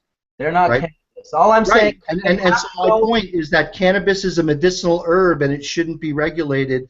and that's wonderful, but we're living in reality. I love your utopian perspective, but in reality, we're talking about what's the most likely way to get closer to what we want. We want the same I agree, Mark. I agree with you. That's it. That's it. It's super simple. I love the Schedule 2 idea. is just wrong. It's just making it like to change the Schedule 2 definition as to not being something that has to be dispensed by a pharmaceutical company at a drugstore. You're right. Schedule 3, Schedule 4, and I believe Schedule 5 requires a pharmacist to dispense it. However, we're at Schedule 1, and you've got bud tenders dispensing it. I don't think that model's going away. That's what I'm saying. That's what I'm saying. Schedule 1 and bud tenders dispensing. So it's not going to kill anything cannabis related. Cannabis is like the blade of grass that grows up through the fucking concrete sidewalk. And I said it, a year ago about this. We were talking about this Schedule 2 thing, and here's the thing. I think, if it goes to Schedule 2, they're going to give state rights. They're already leaning that way. So if it goes Schedule 2 and they give state rights, those states then have their own constitution, like Colorado, and those states will be able to regulate and mandate how they want recreational. And what the fear really is what I've always feared, is that perhaps the medical cannabis scene would get sucked up into that. But there again, the trade-off is insurance. So where I'm coming from, I'd love to provide medical products to as many patients as possible. And if it's insured, then great. But I don't think that the recreational or adult use is going anywhere. There's too much tax money, and there's no way Colorado goes backwards and says, you know what, we don't want the tax money. That is the model in the Netherlands. You get a prescription from your doctor, you go to the pharmacist, and you order cannabis, herbal cannabis from Bedricon, because they're the only licensed company in the Netherlands that can distribute to the pharmacies. So speaking of Netherlands and pharmacies, we have Dr. Justin here. Justin, do you want to pronounce your last name there, sir? Fischetic. Dr. Fischetic has actually studied at Leiden University and actually worked with the Dutch government cannabis for many a year, and now he is here in the United States and runs Excelsior Laboratories. Nice to have you, Justin. Hey, how's it going? Good to see you, man. So you got to actually test and deal with the medical cannabis in the Netherlands, yes? Yeah, definitely. Yeah, we worked closely with Bedricon, and yeah, the university I was working at, Leiden, had a bunch of research on medical cannabis. Do you like Bedricon cannabis grown in the Netherlands? I'd say California's better. Hey, that's a pretty slippery way of getting out of my question. Sorry, say it again? No, I was saying that's a slippery way to not answer my question. Justin, what do you like better about California? Let me put it that way. Well, one, for example, from the patient perspective, the Dutch government only really allowed a few strains. I mean, of course, Bedricon research is more strange, but the government only allowed a few, so, in California you have way more variety. And also the Dutch cannabis, again, from the patient side, it does get irradiated. So, that might clean off some mold or whatever, but it also, you lose about half the terpenes, or a quarter of them doing that. So you lose flavor, all these things. But overall, they grow a very consistent product. And they grow. Yeah, but Arnaud says that terpenes aren't important. They're not really the medical parts of cannabis. Well, who knows if that's true or not, but I mean, it definitely affects people's perception of how they experience it. You mean he's not just saying that to further better count? No comment. Sam, just going for the hard shots, eh? I like. Well, that's because I know BedderCon. Of course you do. You are in the Netherlands. So tell us about Excelsior's work in California for people that don't know. Well, we're just, you know, an analytical lab trying to get into the, basically, the state's now going through all these regulations here, so we're trying to get involved in all that. Where's your lab get a license. located? Sorry? Where's your lab located? Oh, in the East Bay of, like south of Oakland.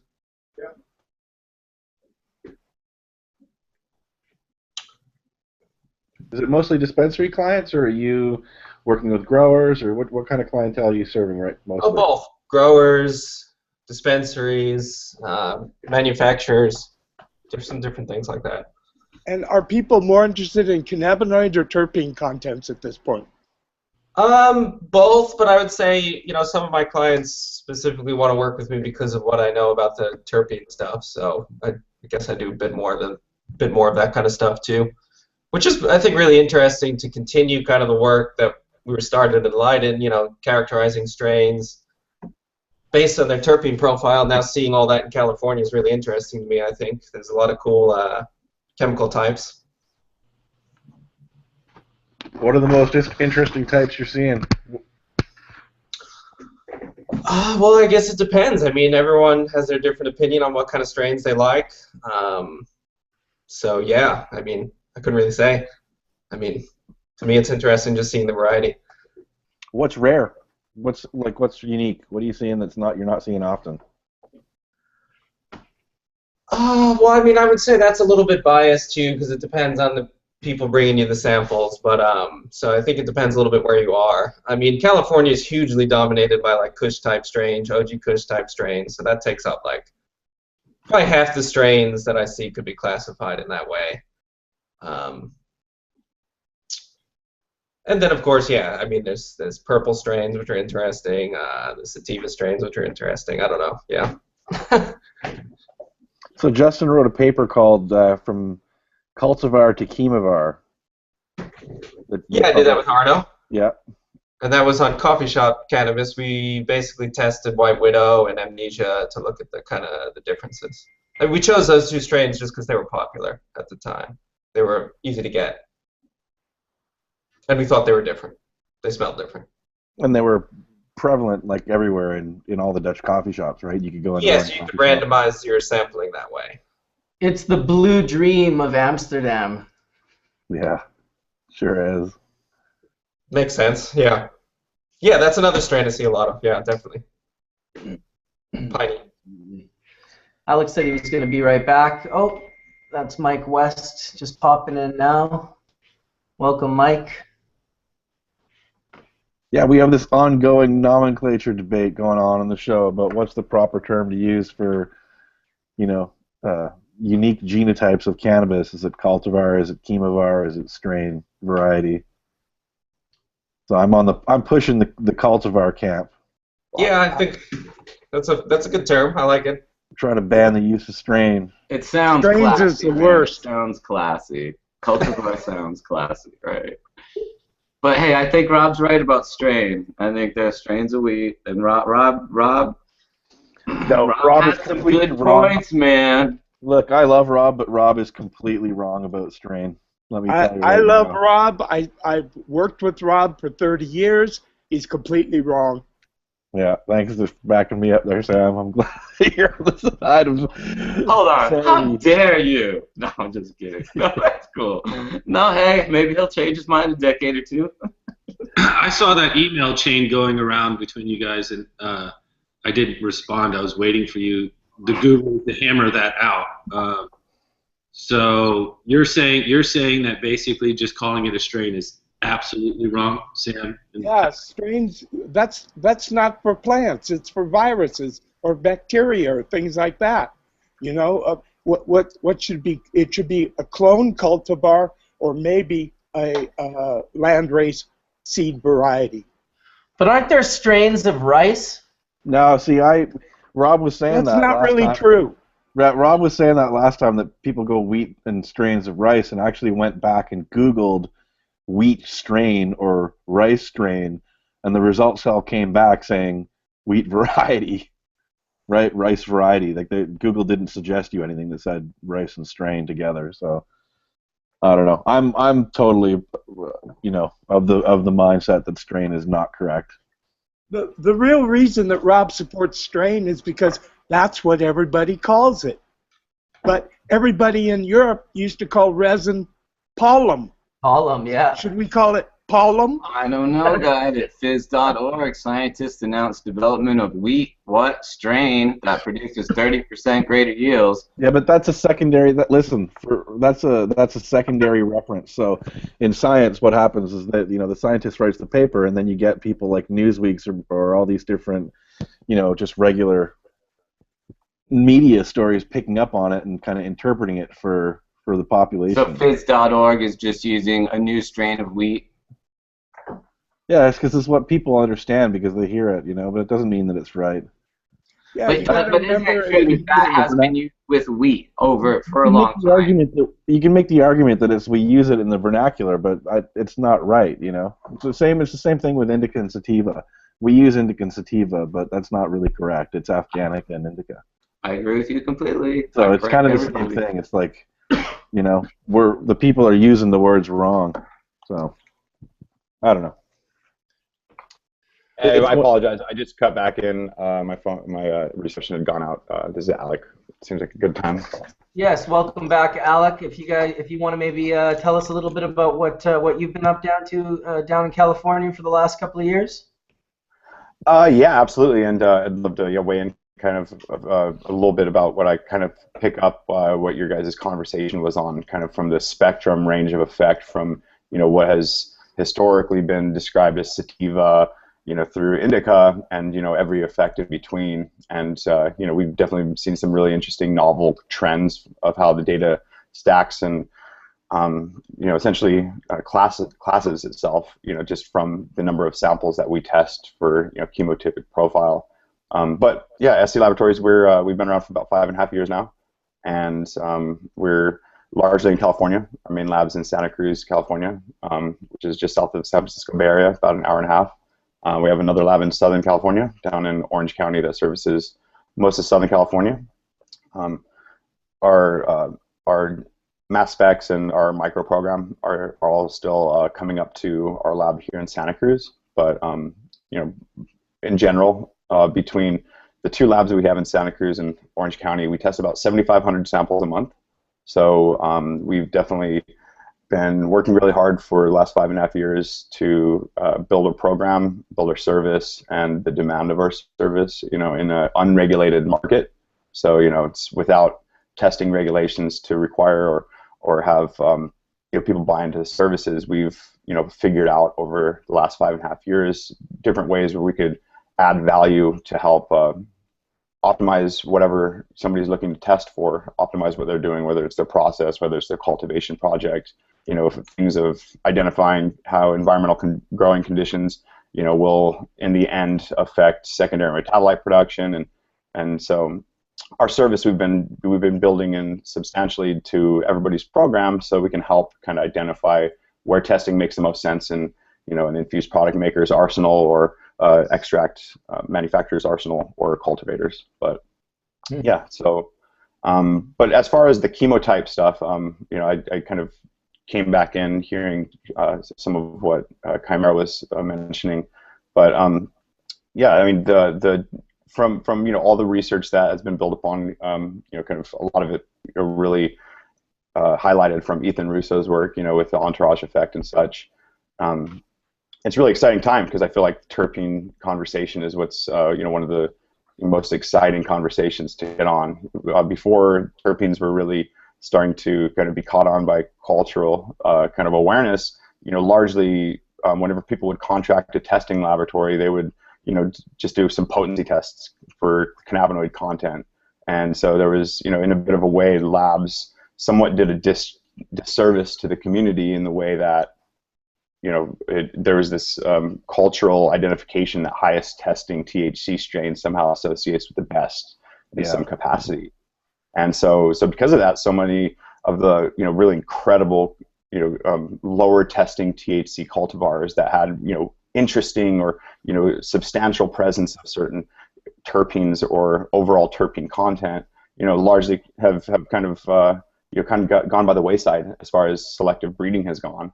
And so yeah, now that terpene testing's around and it's such an indicator for quality and helps to really gauge the difference in qualitative aspects.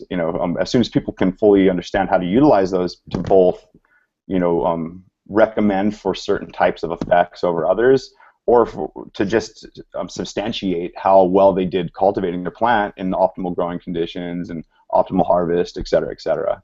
So I think terpene science is just going to open everything up. It has been very helpful, especially for dispensaries, because one of the early things and the early frustrations that we had dealt with was exactly what you had stated, is that a lot of patients started to gravitate toward whatever was the highest THC content, thinking that that was the predominant source to go toward, or at least that was the deciding factor. And we saw a lot of frustration from many of our patient cultivars, who were growing for us because what was coming in now at a certain price, everything changed because of what testing was doing. But at the early stages, it was only giving us THC, which was very unfair. Right. Unfortunately, I'm glad to see that we now have better tool sets to now differentiate between even those that have similar THC profiles. Now with terpene testing, we can, and know in CBN and things like that, we can know exactly how fresh and exactly how potent the different levels are. So now, absolutely. How many terpenes do you screen for now, and how many are you looking to open up toward? Currently at SC Laboratories, we're testing for 34 different terpenes. Of those terpenes, though, really 6 to 9 terpenes are kind of what we see always most present and substantial compared relatively to the other ones. And it's not that the remaining terpenes don't have substantial effects, because when you look at strains like Jack Herer, Trainwreck, Sage, Durban, all these historically kind of thought of as kind of left, far left sativa type profiles. All those strains are similar in that they're dominant in terpinolene, and they usually have a little bit of ocimene, but all the other terpenes there are relatively expressed in very small amounts.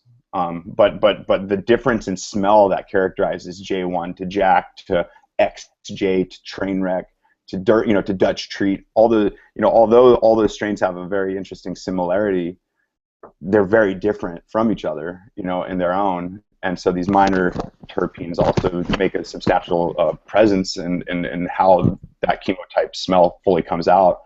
But I think it's so important, and and I apologize to take it away from what your question was about to go down, Etienne. But I just wanted to make the point of being the fact I'm a veteran of the Navy. I work a lot with veterans that have post-traumatic stress, and recognizing how important it is whenever somebody's first starting to use cannabis, especially somebody that's prone to some type of stress or psychiatric stress type issues. If that person were to start smoking, even if it was like a 15 or lower % testing THC strain, but it was high in terpinolene versus starting off on a strain that may be lower in THC but higher in something like beta-caryophyllene or myrcene, it's just how to not do it right whenever you set up somebody into trying to use cannabis, and how do you set it up in a way that doesn't set them off from ever using it again. And so I think when we start getting into the nuances of the terpenes, we can really start to help customize or tailor a certain terpene profile towards a certain person's taste. Absolutely. Direct the effect. Effect, right. So that's one thing I've been we've been talking a lot about terps, obviously we always do, but we've been trying to get into looking at results, and one of the things about the SC lab report format is that you guys give so much information on terpenes. Was some of the steep hill lab reports were presented here, and they only look at like 8 or 9 different terpenes, or maybe they test for more, but they're only showing those on the lab report. So, yeah, I think that's really important for people that are looking at that kind of thing to be able to spot all the trends and the nuances. Justin, what's the Excelsior lab report format? How many terpenes do you guys test for? How many do you put on your report? Well, we usually screen for about, around like 40, but you really only see like, again, like 10, maybe 15 dominating the profile, and that's, pretty standard. There's also some unknown compounds which, aren't really being reported, which would be interesting to figure out what they are.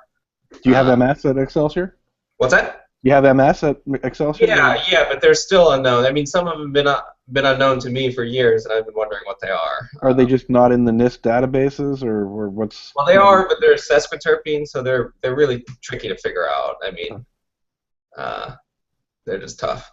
They're capable of being isomers, and when you have isomers, I mean, actually terpinolene can actually be an isomer of, there's 4 different isomeric forms. One of them is terpinolene, and I think what happens in the GC, this is known, is that all the terpenine isomers sort of funnel into that isomer because that's the thermally stable one.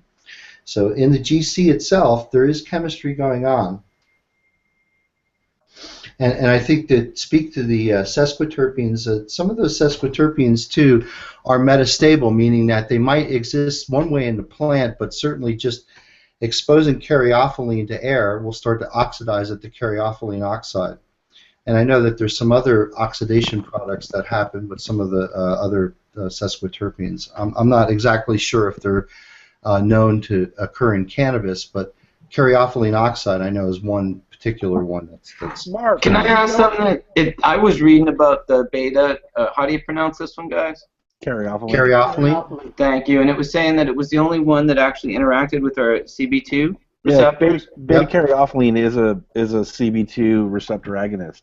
Yes. So when you say agonist, does this? Could you define that? It turns the receptor on. Yeah. Turns it on. Okay. Yeah. Okay. So.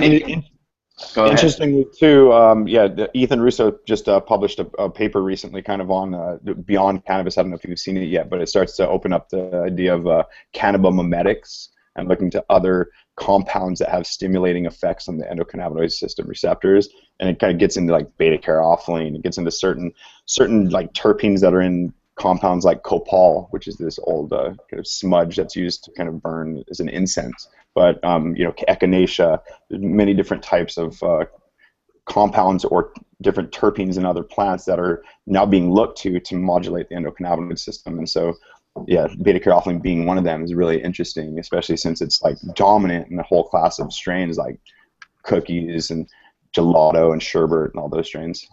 Can I ask this to the panel then? Is there an 11-hydroxy effect with terpenes as there is with THC? Y'all know what I mean. So does that happen if you eat a terpene? Is it different from if you vaporize or smoke a terpene? Yeah, I don't know how they're processed in the gut, terpenes. Mark? Scialdone? Yeah, Dr. I Scialdone? would say yes. I mean, the gut is just a completely different environment than if it passes through the mucosa. Well, it's not so much the gut, it's the liver. It's the one-pass effect I'm asking. Yeah. Is there a one-pass effect associated with terpenes like there is THC? Yeah, terpenes would be metabolized by your liver. Yes. That's known. But do they create metabolites that are actually more potent? Because with THC, that is what happens with 11-hydroxy. Yeah, the amount of actual THC that you take compared to the amount of any given terpene is a lot higher. So I would probably think that going through the gut is not a very delicate process for terps. They get. Well, that's how we're consuming them in the sodas, in the foods, all the flavorings that we're getting. This is how when we chew gum, aren't we getting terpenes in the gut? Yes. I'm just asking it, not to be argumentative, but this is how they're using these things. I mean, like, I just got a starter kit sent to me from this company, True Terpenes. I was looking for something that would let me learn these things, and so they're sending these food-grade, natural, organic, non-GMO, steam separated, and it's fucking crazy. And I haven't really been trying to vaporize them or anything, but they smell really interesting, and they are for food use. So they're dropping them in water, and they're mixing them and using them like homeopathically. Mm-hmm. Chimera, is caryophyllene oxide produced by the plant, or is it a breakdown product? No, I don't know. It might be in different Breakdown plants. product. I think it's only a breakdown product, though. That's correct. Yeah, we were looking at that as maybe a marker for when you're looking at oils or extracts, and you have terpene tests. That might be a marker for like post-harvest degradation. Yeah, you're induced by agreeing, bacteria. Justin? I'm sorry? I said you're agreeing, Justin, that it is a breakdown product? Oh, Your Justin. mic is muted. Oh yeah, it's definitely more common in degraded material. So does the plant produce any oxide? No. Well, terpenes are like hydroxylated, and they're given, oxygen groups. That happens in certain strains more than others too. But the oxidation of caryophyllene is happening by microbes, right? Because that oxygen just doesn't come for free. You can't just transfer an oxygen to caryophyllene. It has to, microbes and oxidase. You need enzymes to basically carry out that chemistry. Does that happen on the living plant or only after you've harvested it? No, Sam, I think it happens after harvest, but I don't have any data to share with you, but my experience with mint oils is on freshly harvested mint oil, we don't see any caryophyllene oxide. If we let that oil sit around for a little while, where caryophyllene is, again, maybe about a fraction of a percent, 1 or 2%, we start to see oxides start to creep in. It's what I suspected from all our terpene work, but I didn't know for sure. Yeah, and also I just wanted to mention that those hydroxylated derivatives that start to form, also observed in the El Sole work where he published the quote-unquote new cannabinoids, all of those are hydroxylated on the methyl cyclohexene ring of CBD and THC, and I will bet you $1 to a donut that those are hallmark signs of bacterial-mediated oxidation and degradation. So basically what's happening is bacteria and microbes are starting to chew on the THC, starting to oxidize it and turn it into bacteria food. And same thing with caryophyllene oxide. That oxidation is microbial, I think. That's interesting. I think it's a plant. So wait, then if they gamma irradiated fresh weed and you got rid of all the bacteria and had it in a sterile environment, would you then suspect that you're not going to see any caryophyllene oxide? Perhaps, yeah. That's a good hypothesis and certainly a good experiment to test. Yeah, I wonder if it is bacteria mediated or it's just as a result of the oxygen in the air. Well, and again, chimera, when you start hydroxylating the methyl cyclohexene ring, when you heat those up, it creates 2 double bonds in that ring, and now it's very easy to take that up to CBN. So I think that a lot of those are basically just bacterial intermediates on their way to CBN.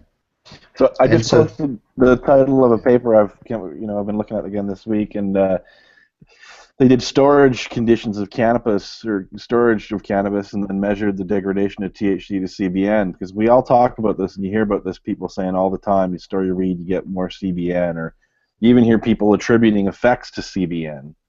And these guys did a study, and it showed that the loss of THC was definitely not one-to-one linked with the creation of CBN. So that maybe as THC breaks down, you only get a quarter of it turning into CBN. So well, some may be stuck in intermediates on their way to CBN, right? So those hydroxylated intermediates need to actually be heated up to be converted over to CBN. Yeah, that stuff should all be showing on a GC trace, though, right? You'd think that you'd see the intermediates. Anyway, I just want to caution people again. We make these assumptions based on things that we all learned in the past, but we don't really have the data to show that it, that really backs up a lot of the claims that you hear people making. So just be wary, and I think that we're lucky to have people like Justin and Excelsior and Alec and Josh at SC being able to actually show us some of these things, because we've got the tools nowadays to you know, to investigate and understand these things, I think it's better than just repeating the old dogma that we all kind of have for 20 years. Yeah, I would say on the CBN level, people really don't understand it that much. I convert to CBN all the time, and there's many ways to do it. I've converted just straight keef, like a dry sift, tumbled keef, to straight CBN. But the loss, like people don't realize, I would say it's even, in that every time we do that, I would say if you had like, man, if you have 300 milligrams of THC, you're left with like 50 milligrams of CBN. Like, not very much. So it's not like a 1-to-1. It's not even 50%. It really depends on the process. I have high-intensity UV chambers. I have heat. I have oxygen. There's a lot of ways to do it to rosin or different types of things like keef. But the loss of volume as well. So if you have like, you know, a gram of keef that's 29%, that's 300 milligrams, you're going to lose quite a bit of volume as well if you're just using heat in the degradation process. But it's definitely not a 1-to-1 or 50%. And that was also why I started doing the terpenes, to have the byproduct to be able to break down large amounts of CBN, and you lose tremendous amount in the process. So that's good information, because I always wondered if it was really directly related or not, or it was. Justin, you've tested, let's see, you've tested just the Dutch medical cannabis. You've also tested the Dutch cannabis shop cannabis, as well as now you've tested the California cannabis. Can you tell us differences between the three? Because I think that would be fascinating, because I know it's difference between the Bedrocan cannabis versus the Dutch coffee shop standards, as well as how many different varieties did you test there at the Dutch stuff? I mean, the Dutch, the Bedrocan, probably like 10 to 15 different varieties that they were doing research on. Unfortunately, they never told me what all of them were, so I can't say exactly what they were. I can only show their data.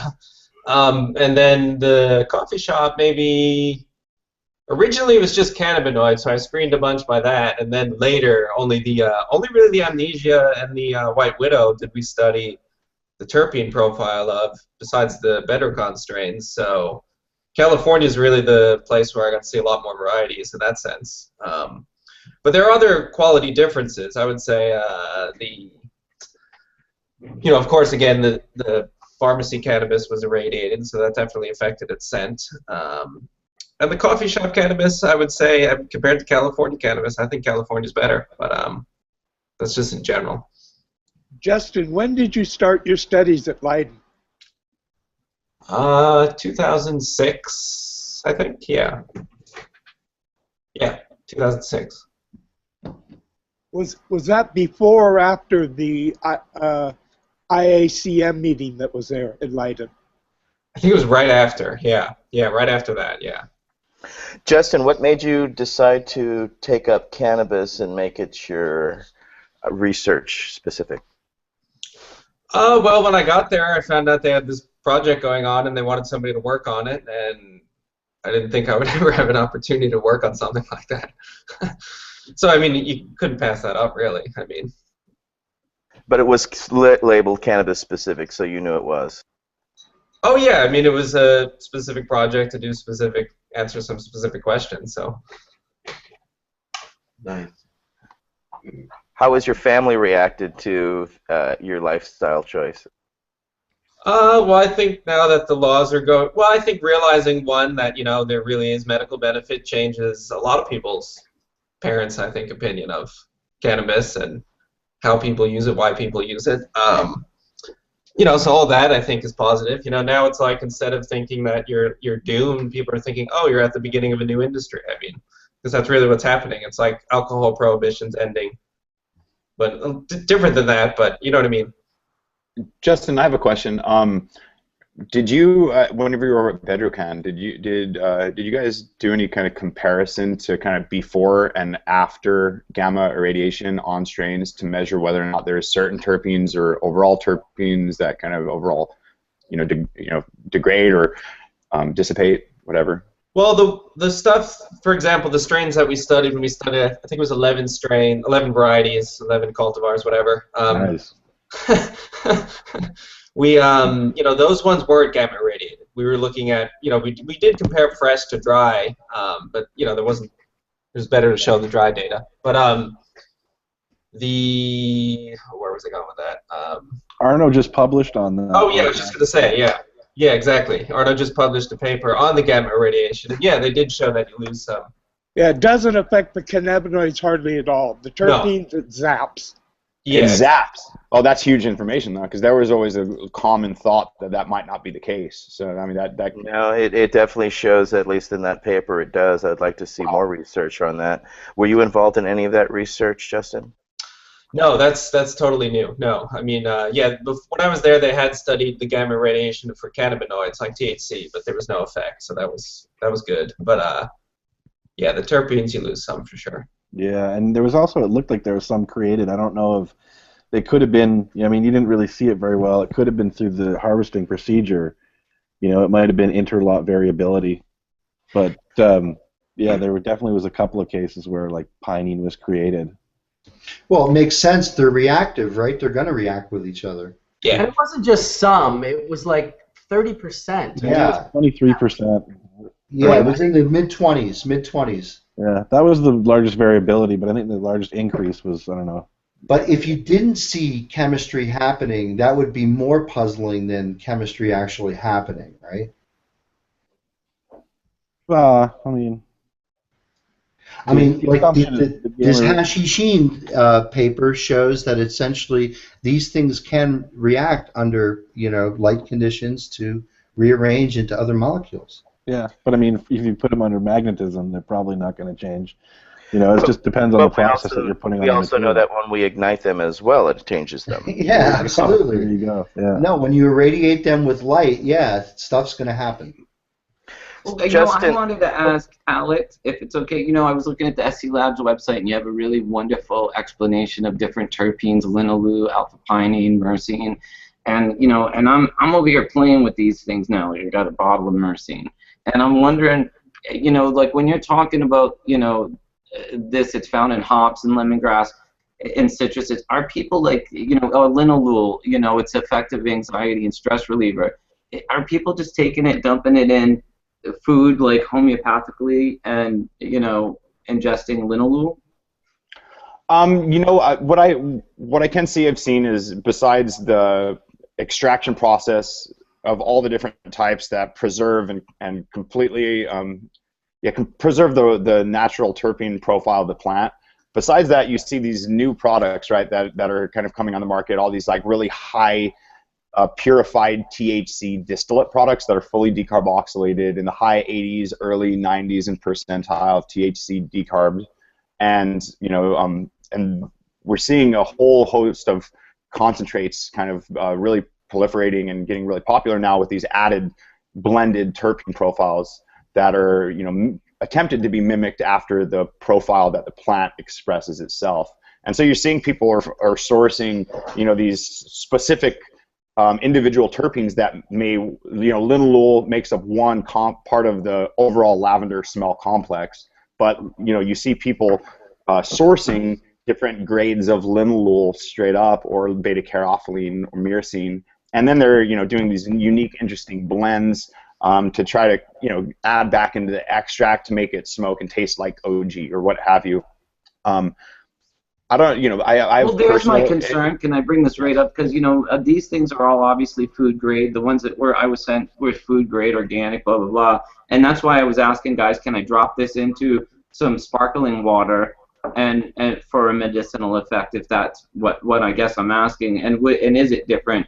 And is it harmful if somebody's putting this on shatter and smoking it? And I thought it was. I think some of them are harmful if you inhale them. Correct me if I'm wrong. There's absolutely two people that bake just essential oils of all kinds. That's very common.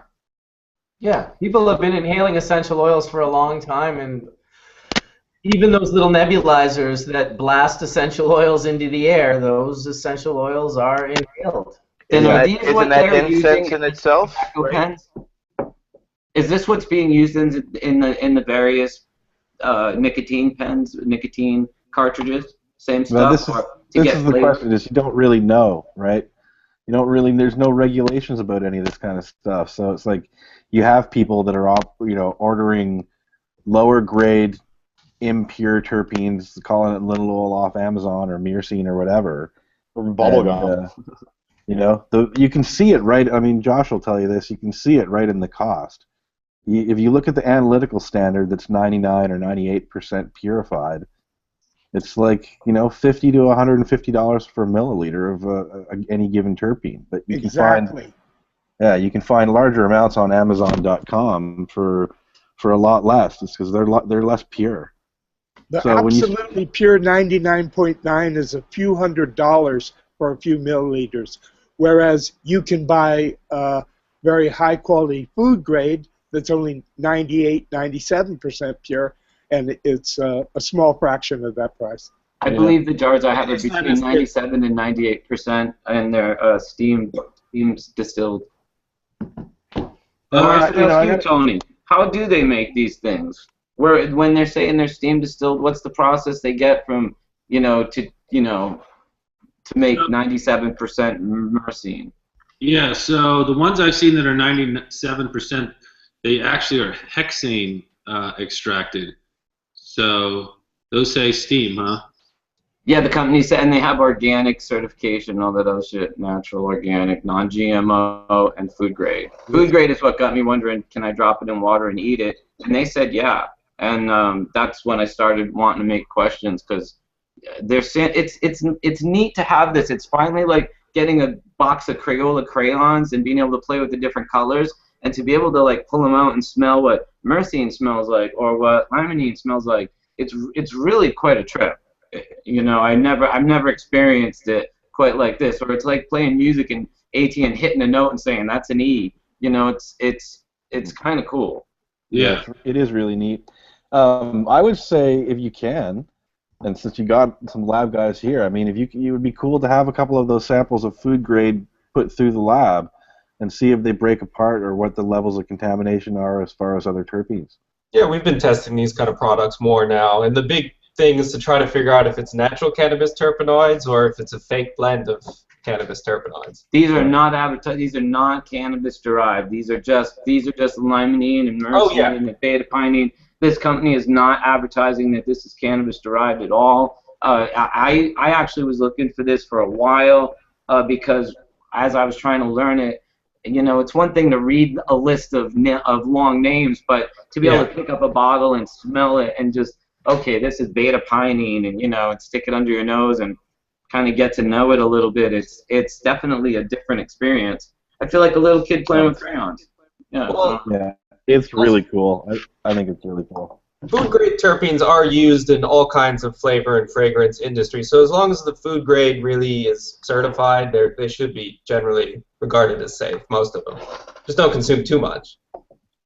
But if I may, add, jump in, kind of being that this is Hash Church, I have this internal personal dilemma just with some of these like high refined THC distillate products, because it can be made from fresh material, not even dried yet, or it could be made also from year-old outdoor, that came out of a closet or a hot warehouse. Now you'll identify certain things, obviously, like if there is any oxidation happening or degradation of cannabinoids, but typically we just see bulk material extracted, highly refined into this clear product, terpenes added back in to try to get these flavors.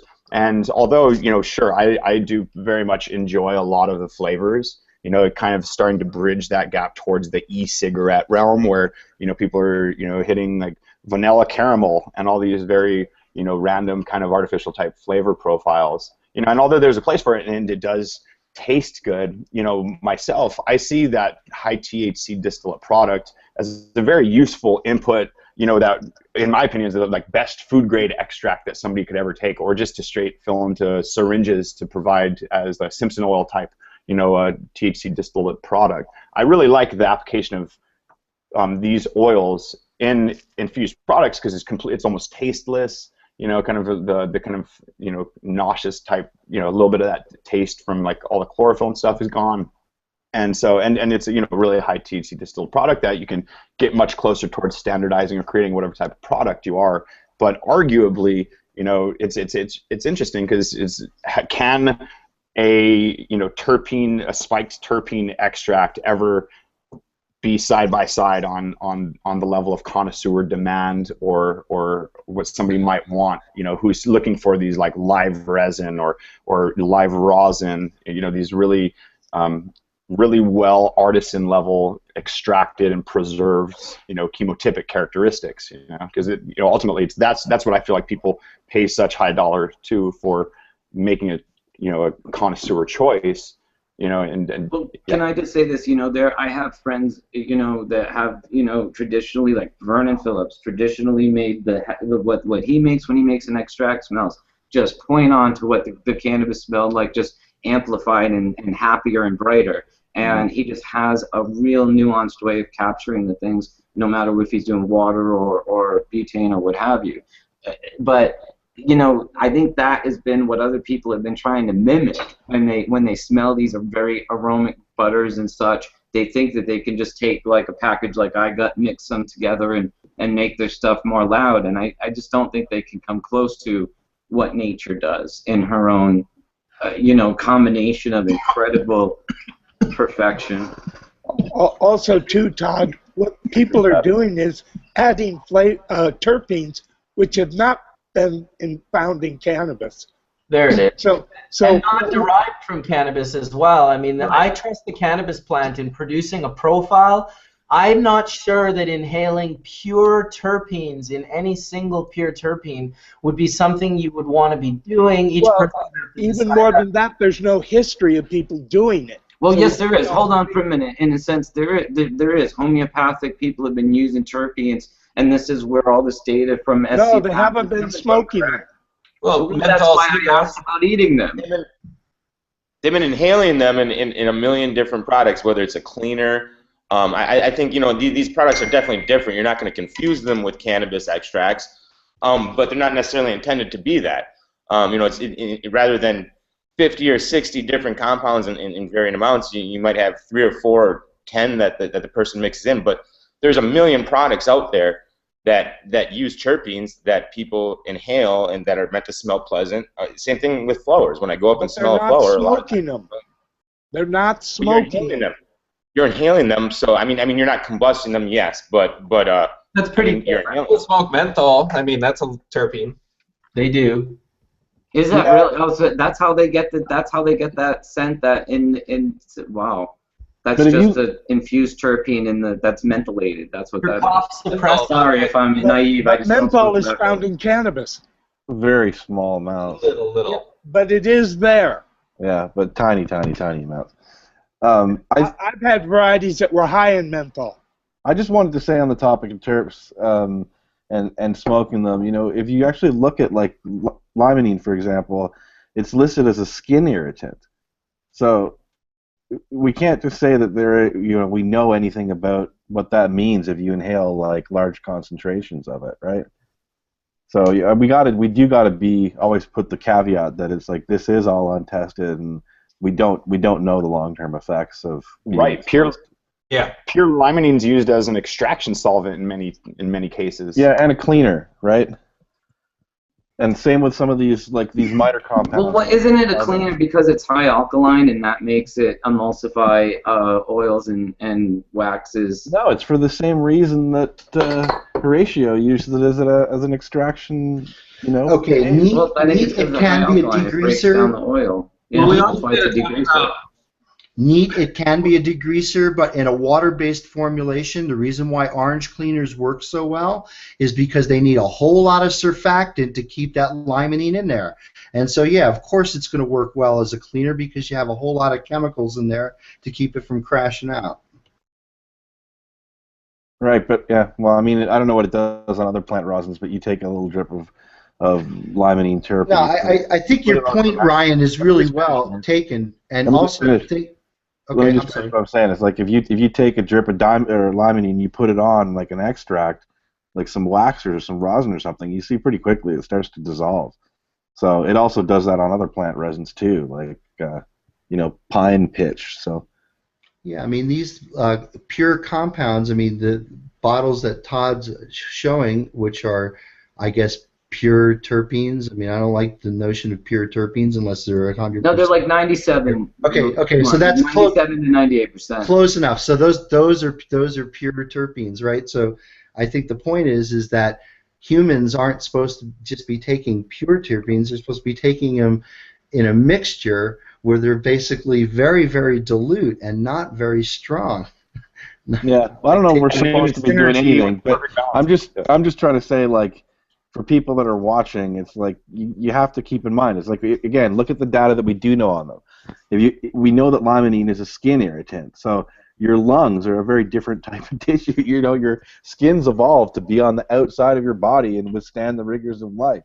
Your lungs are a little more sensitive. So yeah, actually, Ryan, just to interject for a second, one of the dangers of limonene is that it's very prone to hydroperoxidation, and that hydroperoxide is not volatile and could be essentially explosive. Hydroperoxides are typically explosive. But I think that's hydroperoxide, when it's in limonene in a very trace quantity, can show deleterious biological effects. Absolutely. Yeah, and so, I mean, if you look at the other terpenes that have similar chemical structure, like terpinolene, it's just a difference between limonene and terpinolene is the location of the double bond. And so, Sam used to talk about having these bronchitis problems after harvesting, haze-type varieties in the Santa Cruz area. Happened to me every year for 5-6 years in a row. At the same time of the year, when I smoked weed that was only dried for 2 weeks. Wow. But these plants are known to be high in terpinolene too. So, and I've also had terpinolene varieties that are the same. It's like you almost want to let them sit a little bit before smoking them too fresh. They're too hot. Terpinolene is really a hot kind of. It feels like a little bit of an irritating terpene. I would smoke the same material. After it had cured for a couple of months in a box, it didn't do it to me at all. Yeah, so all this stuff is not known. I don't think we can really fairly say these are the health effects of any of this stuff. We got to be cautious and at least say, hey, we don't know exactly what the deal is with all these. Right, and we're in a very interesting moment now too, because since the terpene cat is out of the bag, you see people kind of. I mean, because for a long time, people have gotten myrcene in whatever quality, and if they botch their cure, it's been known to take a couple sprays, spray a bag, make it a little more loud, be able to have more bag appeal to sell it. Yeah. But now that kind of people are exploring with all these blends, it's like and with more and more information coming out about how using propylene ethylene glycol or vegetable glycerin might not be the most ideal when you're combining cannabinoids to load pre-filled cartridges that you're selling to the public. So people are now more and more looking into, okay, well, let me thin out, and kind of liquefy, kind of get the viscosity of an oil cut with terpenes to add straight into these pre-sale cartridges. And it's this huge kind of come up for them because you can make really crappy oil or bulk kind of crappy oil with no terpenes, and all of a sudden cut it with a terpene that makes it taste and smell like something, and then try to go turn around and sell it for like $50 a gram wholesale. But it's this brave new world of what are we doing, and how delicate should we step into this new path of not of adding back in unnatural terpenes. To be terpenes. honest, that's the reason why I held back on the terpene information for 5 years. I was afraid of what was going to happen. So I got a point, I guess. Again, we're having this ongoing conversation about is the shade or the tint of the extract, there's darker extracts not being as valuable on the market as a clear extract. Maybe I just want to bring that up in this context. So if we have people making clear products out of really low grade materials that they can't do anything else with in the long run, and they end up with a clear high cannabinoid mixture that's made from low products. Well, it's really funny because certain you do see. I mean, I can't really speak on the specifics of it, but knowing a lot of extract makers and kind of farmers in Santa Cruz County, having worked with for a long time from back before SC Labs and the hydro industry to SC Labs, you see these certain extracts, like Blue Dream's a great example. Blue Dream it's made, especially fresh, it can turn so light, almost white as an extract, whenever it's buttered or crumbled or what have you. And so whatever the blend is of that strain seems to be conducive to making lighter color extract when it's made right. But conversely, if you look at a strain like Tangerine, like Tangy is so often known to never really have the ability to make a lighter extract, and all the extracts, whether it's of whatever texture that somebody's trying to make, typically always come out a lot darker. But the loudness of this, I think the overall bouquet of how it pops is such an indicator, that should be the guiding light, a little bit above and beyond necessarily the color, because recognizing that certain strains come out darker sometimes, routinely than other types of strains, and so there might be something to do with the terpenes, but it's not mutually exclusive. I guess they're not. Yeah, it doesn't light color doesn't mean quality. I guess is kind of what I'm saying. It can mean quality, but it doesn't have to mean quality. Yeah. Yeah, I just invited Chris Baroni in from the Clear. He was supposed to be coming in earlier, and he sort of missed the memo. Etienne was kind enough to bounce and make a spot open up, so hopefully he'll be able to come in and give his 2 cents, as it's one of the things that the guy does. He cleans up stuff and creates this clear distillate product. I think Alec put it pretty well from a perspective. Distillate definitely has its place.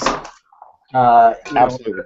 As an option for people that want to use it. I liked it for really truly understanding through my own bioassay that terpenes can modulate the effects of cannabinoids, and there's Chris now. So welcome, Chris. Woo, what's happening, guys? Sorry for being a little late this morning. Oh, no problem. The Clear has come up a few times, and we've been talking about just sort of this. Does clarity or color or lightness really mean quality? It can, absolutely. Does it always? Probably not. I'm not sure if you heard what was said, but if you want to weigh in on your 2 cents, we'd appreciate it. Sure. Yeah, I mean, I think when it comes to, like, color, obviously, like, pigment being something that, like, creates its color with not necessarily a high concentration, it's not necessarily something that is relevant to potency, but I think in general just quality of extracts. I mean, I think we all are looking for the lightest colored, terpiest, highest grade, products that we can. I think in a lot of like the distillates you get some, people get some red colors depending on, their process, their temperature. But I think at the same time you're still seeing very high potencies. So what's coming into play now, I think, with distillates is sort of the distinction of what makes a good distillate, because you're sort of comparing apples and oranges when you're comparing a distillate to a rosin or a nug run or a PHO or really anything. So a porter, for instance, or a stout is a dark black color on a beer, and there's certain reasons for that. But I think when people compare that, you see them talking about the color of a porter, how midnight black something is. So I think we're just going into a new realm of sort of quality and our understanding of it. I mean, I had posted a post of some rosin like about a couple weeks ago that got all kinds of comments and all kinds of shit, but when I said, it was like, here's some dark hash rosin that I've got that like literally looks dark but is the best tasting hash I've ever smoked, and people get all up in arms about it and calling it poop soup and I don't know shit and who made this and blah blah blah. And at the end of the day, I'm not lying when I say it tasted that good, but it is a conundrum because it was certainly dark. So it's kind of like, I think it's a perspective thing that we need to look at and sort of start to come up with a better understanding of what those rules are. I mean, they have things called the tintometer. No one's really gotten into them with the extracts yet, but you essentially load your product into a photospectrometer and you get like a red reading and a yellow reading and a green reading and a blue reading. And I think as QC comes into play and more regulation gets put in these will be tests that need to be performed and sort of QCs that we'll be be looking at. Interesting. That's cool. The tintometer, I like that. I once upon a time made some comments about terpenes affecting colors of resin and the maturity of those resin heads, and Mark Scialdone didn't like it. I remember. I've always wanted a way to prove it. Hey, what do you mean I didn't like it? You didn't like it? What didn't I like about it? Just the theory about it. What was the theory, Tony? The theory of particular terpenes having a play on the color of the resin itself or the product. There's nothing about that I don't like. You got to remind me what I didn't like about it. Left to sit around long enough, all this stuff gets like loses its color, and I mean, it oxidizes. I've got some CBD solutions, man, pure CBD solutions with small amount of terpenes, and these things go purple, dark purple, in like a very short period of time. Yeah. And so you just have a color play. There's reactions on small levels. There's all kinds of things that are going to create different color, different colors. I think, Tony, if I remember correctly, you had spent a lot of time getting the color out of some of your terpenes, but the fight that you're going to be sitting there battling this on a long term. Things oxidize and things foul and things, obviously without wanting to put antioxidants or anything like that in, you're at the will of nature, in the sense that tangy terpenes might go darker than Blue Dream terpenes in a very quick period of time, or the extract might be high in certain plant oils that want to get nasty or get different colors. So in a way, before we learn it. There's definitely validity to that. I stored terpenes that were sealed in little packets for 5 months. So it's been 5 months, pulled them out, and they were held below zero and no light exposure and no air exposure, and they were exactly the same. But I also, at the same time, left those same without a lid on in the sunlight. And you'll see a drastic change. It'll look like a jelly, or things could change. Some of them are hydrophilic or phobic, and you get weird stuff. But I was talking more about, like, every time you run like a Gorilla Glue rosin, you get very clean white rosin butter. Perhaps maybe the humulene in that, or the way that terpene profile is in that, is affecting the color, like Tangy having specific terpene profile, maybe translating in color. I see it a lot, especially with rosin, especially with terpenes that I'm doing. Some of them are very, very, very light and buttery in color. Some of them, like the sour D terpenes, are always like this orange, this darker brown, real greasy color, even fresh or not. So I don't know. It's just a theory that perhaps Hey Tony, I think I remember what now that you're rekindling this conversation. Okay, so I wanted to make the point of saying that, again, whenever you're looking at color, a very, very small amount of material can I think Chris was saying this too, a very high extinction coefficient material can be highly colored and can really make something that should be clear yellow or even much darker. But the most the chromophores that are the strongest in cannabis oil are the flavonoids and the isoflavonoids, and a really very, very small amount of these things can highly color material, and they're also they're sensitive to oxygen. So again, if you can look at it, like when you first press it, or if you first extract it and it has a particular color and you leave it exposed to air, that could very well be, again, oxidation that's happening not on the terpenes but on the flavonoids. The flavonoids are very highly colored, and it's not necessarily that it's not the terpenes that are making colors, but what happens is, if you look at all of those terpenes, almost all of the terpenes without exception should almost be colorless. There's a few of them that have color, yes, but most of the popular terpenes that are in cannabis, like caryophyllene, should be a colorless liquid. Myrcene should be a colorless liquid. All of those should essentially be colorless. So I think some of the color that you might be seeing in some of these concentrates are from some of the minor components that have very high extinction coefficient materials like the flavonoids. Isn't kaolin oxide a solid? No, caryophyllene oxide, I think, is a liquid. I've actually made. No, it's a solid. Oh, it's a solid. Okay, I stand corrected. I've smoked it. I was pretty sure it was solid. I actually made that once before by bubbling air into a caryophyllene solution. We made it and hydrogenated it. Oh, I just one other thing that Mark you made was we were talking about how inhaling. So Bubbleman brought up a nebulizer or how we're inhaling. Now we were specifically talking about vaporizing terpenes directly on a nail, but what about the fact that they sell?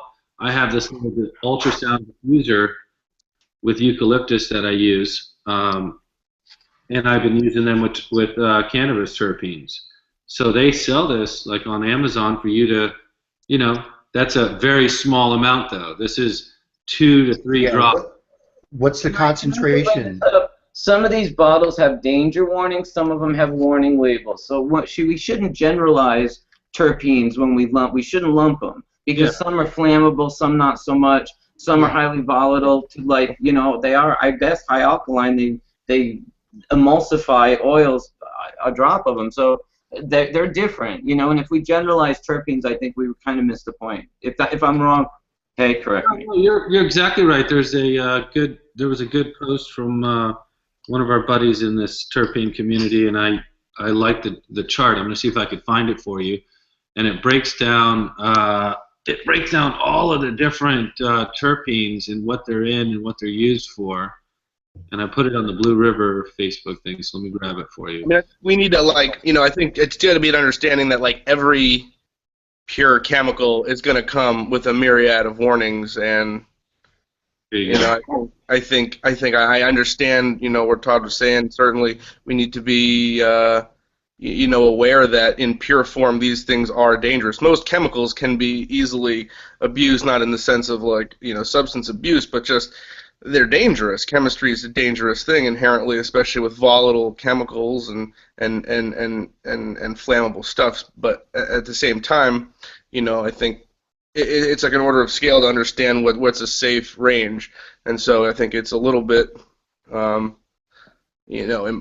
a lot important to make sure that for instance, that nebulizer is a great thing. Entrainment with the gas and ultrasonics are going to be a cool way of bringing those aromas out. But the question is, how much do you put on there? Do you leave it to the user, or do they flood the whole nebulizer with the stuff? And what happens if there's too much on there? I mean, Tony, have you had? I mean, that's the first time I'm seeing that nebulizer. Now, would you use that personally? Would that be like an inhaling device that one would? So check this out.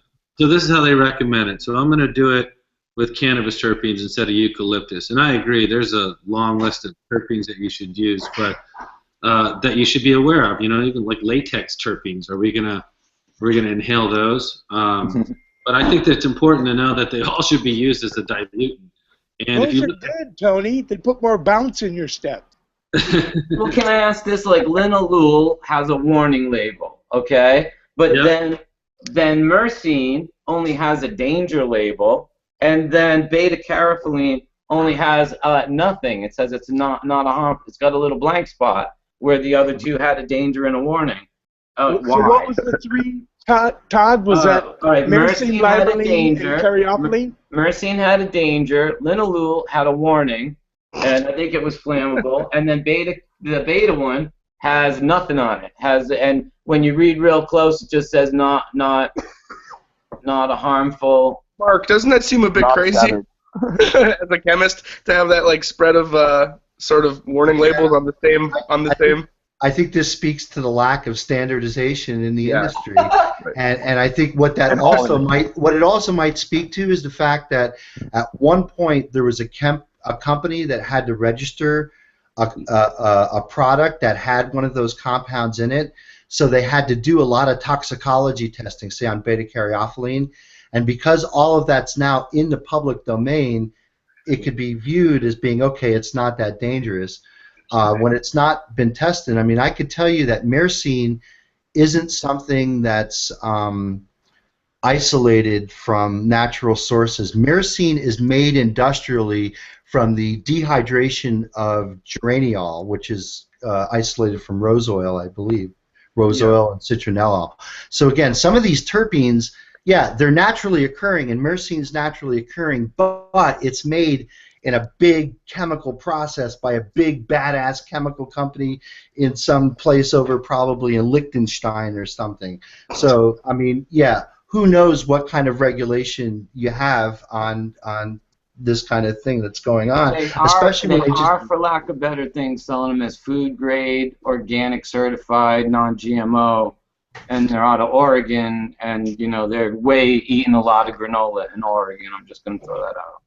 Yeah, well, I mean, the FC and the FG grade, I mean, I think are common, are relatively easy to get when you've got like, you know, if you source correctly. I think those grades are sort of the standard, but yeah, it's unsure if someone's repackaging them, which probably I would guess in the case of those terpenes, it seems like they might be. Probably. Yeah. You know, and so, with a lot of these things too, I think people conflate natural with safe, and you know, speaking in general terms, not even necessarily just terpenes.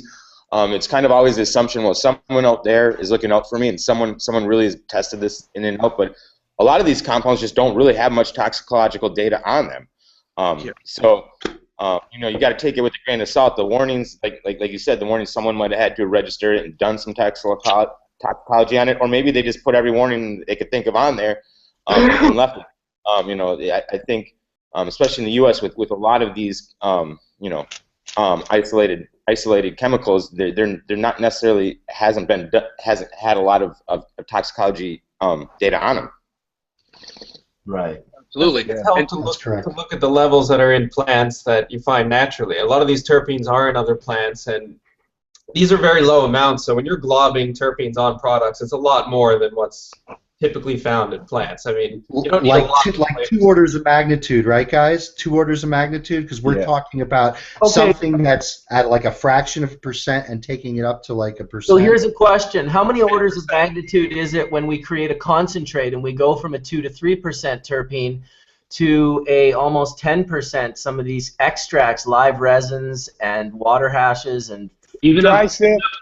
99% dry sift heads, like I guarantee you that we found it 10 to 15% terpenes. Yeah, 10 to 15%. Yeah, from and when we smoked it, it made no problem. So fivefold increase of terpene inhalation, and doesn't seem to have like a big sort of, and it's like was the most illegal plant where they were always constantly looking for, you know, something. I mean, albeit sure, people blowing up. News for you.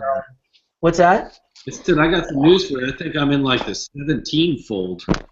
I get like, you know, this is like 10 drops to a half a gram. So that's like, I don't know. We don't know the safety. Where's the limit? I mean, anyone. I mean, the thing is, there you are. You could make something that's 1% THC and 99% terpenes. Where's the like some extra virgin? The extra virgin. Yeah. Yeah, so I mean, Chris had you had what I was calling like the ninja dabs at the time with the little dropper at the cup, and that was you know, 10 drops. You know, if something was in the 90 percentile, 900 milligrams, and you've got like 0.05 ml, you can figure how many milligrams of terpenes that would be, but it's 10 drops to about a half gram ratio there, and I mean, it's terpy as fuck. You know, I gave you that little sample too of the sour kush. So, what do you? I mean, I think the bioassay is important too. It's like I think going past that point is probably pushing, but I think it's like as far as I. That stuff was good. I mean, for me, like honestly, I'm at like a I think 10 to 15% terpenes max, where I like at least from what I've seen in testing, and I know that that's kind of a plus or minus like 5% sort of deal, but like, you know, compared to like a holy water or something like that, where I think you're looking at like 30, 40 plus, it's just like you have to the dynamic of the dab changes, and certainly that's a good thing if that's what you want, but like temperature of the nail changes, like duration of the dab changes, flavor, head feel, I mean, all of it changes. But for me, personally, like, I would maybe go more cannabinoids. But again, it's also as to like what the flavor impact of those terpenes and those terpene blends have. If it's light flavored, it's super gassy, or if it's super tangy. I mean, there's a huge spread. So I think as these things get formulated, we'll come up with some pretty cool products that'll sort of define themselves by those unique characteristics. Well, this is the really gassy one, but it's not very thick, or like it's not very thin, or it's not oily. So I think that'll be the unique. I think I would agree that 15% is got to be safe, because that's what we can find in dry sift, and I'm sure it's safe. Yeah. Agreed. And if I may chime in too, from the testing data and what we see at SC Labs, I mean, 15 to 20% terpenes is really high, and you know, typically what we've seen in that upper range of terpene percentile is the kind of runnier holy water type extracts that we see made from like low pressure CO2, or often is done through like some like a gaseous hydrocarbon extract process. As far as like live resins and some of the, you know, higher testing, natural processed extracts, we see kind of you know, usually at most like 9 to 12%. I'm sure it could be higher, but yeah, I was just kind of chiming in on that because I heard 40%, and I was like 40% is kind of high. Dry sift is higher because it's intact resin heads. Right. Yeah, we see similar. But it's also important to remember that when we're talking 15% in an extract, it's a bunch of different terpenes, whereas these pure compounds at 15% that's quite a different dose. Right. And when I was talking 15%, I was talking about a suite of terpenes in natural dry sift.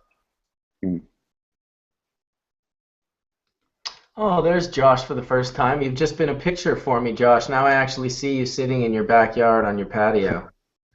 No, I'm in my kitchen, but close. Oh, well, right on. That's awesome that your kitchen looks like a backyard.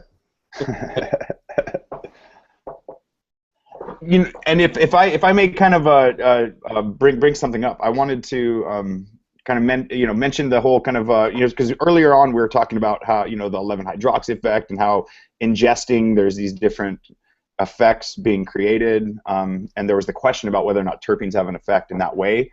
But I wanted to kind of bring up as an interesting insight. You know, we see so many products coming through the lab, and so oftentimes people are taking, you know, like a Blue Dream oil or Granddaddy Purple oil, but then they're putting it through this intentional heated decarboxylation process where they're creating fully decarbed oil with, if anything, concentrated sesquiterpenes in it, but then they're taking it and fusing it into products, and then calling these products indica or sativa that they're marketing towards ingesting to give these certain effects. And so it's been this, I mean, I question how much is placebo. I question how much specifically has to do with, you know, with framing, and with the other part is how much it has to do with the dose, whether it's 5 milligrams THC or 10 milligrams, and whether or not the perceived difference might be coming from that.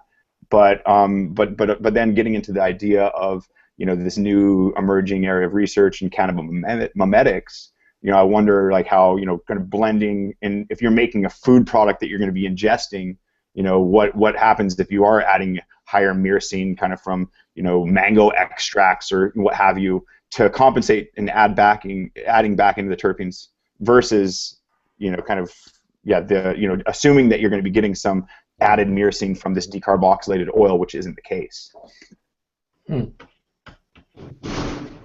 Interesting. Yeah, I just want to kind of get some thoughts on that if anybody had any. Where's the thoughts, people? We got all these thinking minds in the room. You're right that the sesquiterpenes are concentrated where a lot of monoterpenes get lost in a lot of extract processes, for sure. We see the same thing. I know my friend Mel Frank, who is sensitive, has lung issues from smoking tobacco. He's since stopped, but he has been imploring the company he works with, Spliffin, to remove the terpenes that they were putting in because he was feeling like it was bothering him. So he's been kind of, recommending that they rethink the way that they concentrate, because they were looking at ways to thin up their pens, of course, and, obviously adding these terpenes in thins up the shatter or the extract. I hate saying concentrate, the extract, but it's not without peril, So we've brought it up on Hash Church before that we think people should, be a little cautious before they're doing, inhaling any of it. I mean, and I just posted the safety sheet, or I'm going to post the safety sheet up in Hash Church, and they're all very differently rated. I mean, and it doesn't look like they didn't discuss them. It looks like they just used current data on all of them, and they all are handled very differently. Yeah, and a lot of terpenes can be allergens too. That's something people should be aware of. Caryophyllene oxide and a lot of oxidized terpenes can be allergens. I found that one pretty nasty. Yeah.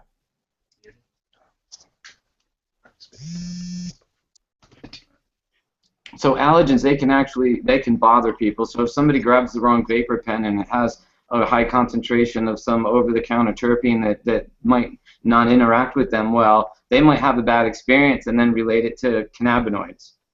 True. But would they not have the same bad experience if they experienced that terpene in cannabis like itself?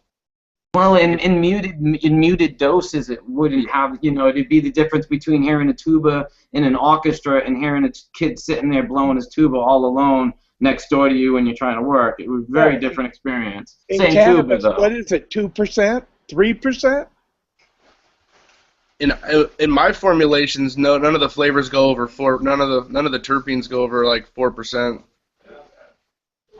That's higher than cannabis. Mm-hmm. But less, like half is like if we're saying 10% in other concentrates, are like I said, ours, at like 4% at most, depending on the the impact of that blend. Is still half as much as you would get in say a 10% extract. I know with dry sip that's 15% terpenes, it is. It can also be in the low 80s of THC. Yeah, it was definitely the strongest thing I've ever smoked. The first time I ever smoked your dry sift, it almost was like being in an earthquake. It was like, what the fuck?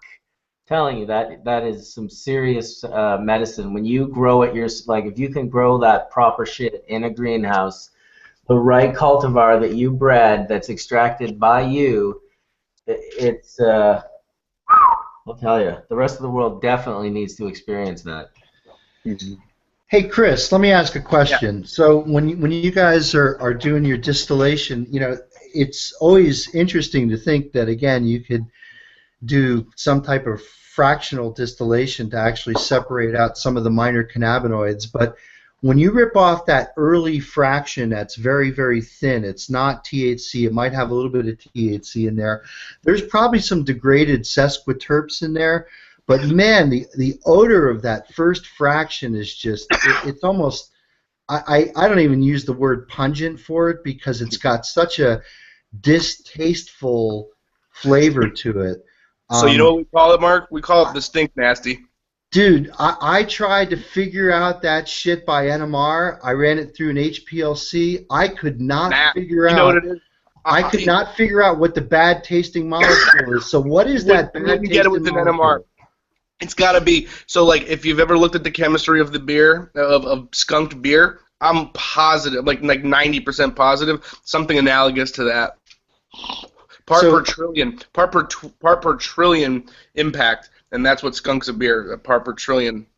So it's a volatile component, obviously, and obviously it's a degradation product because I don't smell that in the cannabis or the extract that we put in there. So obviously it's being made in the distillation pot itself, right? I wonder if you could either add a little acid or base or something to the pot to neutralize that reaction manifold, because whatever it is, that thing fucking stinks, and I would love to know what molecule that is. I bet you it's Hashishine.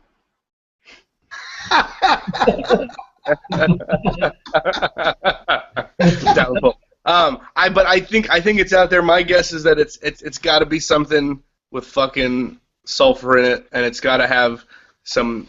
You know, I read some papers on. I can't remember what the compound was in beer that it skunked, but I believed it was like a degradant product from some terpene or sesquiterpene or something like that. So it wouldn't surprise me if there was an analogous version. Yeah, the compound that I think makes beer skunky, or one of the compounds that leads to skunkiness in beer, is muscarinic acid. Muscarinic acid's a very, very well-known compound. There's actually muscarinic acid receptors in the human body. But, man, if we could figure out what that molecule is and how to chemically intervene, you're going to get a much better yield in your distillations. Certainly, I think it requires like a sniffer or something. You gotta. First step would be probably getting like a GC olfactory set up, and because you're not going to be able to. I think that at the range you'd see it, you wouldn't even see it on a GC. You'd smell it. You'd smell it before you saw it on an FID. I'd think. Yeah, whatever it is, it stinks to high hell. So I went on a tour yesterday of a giant vineyard in Napa, and I won't say which vineyard it was, but it was a big one, world known, and they use French oak in their process, and it was interesting because they were talking about the agriculture of it, and they said we're 90%. This farm is 90% sustainable. Sonoma is 100% sustainable, and I was like, oh, what do you guys do for different conditions as far as farming? Like, what makes it not sustainable? I mean, it's kind of strange. But they were, in their process, when we kind of got deep on this little tour, it was interesting because they spray elemental sulfur on their grapes. And she was like, yeah, you don't want to be out there when they spray the sulfur because when you touch it, you get it in your eyes and this and that. And I was thinking, okay, and she's like, it's biodegradable, and then they plant mustard in between the crops early on to make sure that there's nitrogen in the soil, and there's different ways that they do this. So when we got to the big barrels in which they're soaked, they use dry ice for 4 days. So they fill these barrels, huge, like maybe 5,000 liter barrels. They fill it with dry ice, and then they put the grapes in there, sometimes with stem and stalk, and sometimes not, just the grapes and maybe some of the leaves. And it sits on that for 4 days. And then they have 10 days of letting it ferment. And so I was like, oh, do you wash those grapes before you put them in there? And they're like, no. I'm like, well, okay, well, what about the sodium or the sulfur that was sprayed on the grapes? And I go, oh, well, it all comes out because it's alcohol. So because the acidity eats the sugar, the yeast, and the acidity turns into alcohol. So I do know that in the brewing process, they are spraying sulfur on their plants, and then they just kind of brew it together. I mean, I don't know if the alcohol. I thought it was kind of strange, Most wines have sulfide contents because of this. You can get organic wines that don't have any sulfides. Yeah. Well, this is a really interesting. That's a really interesting thing you bring up, though, because in a farmer's integrated pest and mold management arsenal, there's OMRI listed versions of liquid sulfur that are available. That will ultimately be on the list of all the approved kind of compounds that people will be able to use to spray cannabis, as opposed to things like Eagle 20 or Avid, Forbid Floramite, all these other things. And but for sure, it's kind of known within like a lot of the extract community that if you can usually tell if sulfur was sprayed later on in the flower cycle because it comes out, and anything you spray ultimately in some way or another degrades the ultimate quality of the end flower and or extract. But it's interesting to get into the idea of like how much different pesticides or fungicides, bio compounds are having an effect, and then concentrating and presenting a potential risk not fully known yet but ultimately, degrading in some way or capacity of the I think the big difference. Sulfites from wine does not come from using sulfur as a fungicide on grapes. Sulfites in wine comes from using SO2 as a preservative, as a gaseous preservative in wines. Okay, just to make that distinction. That's right. And we got to consider too organic that ones don't have it.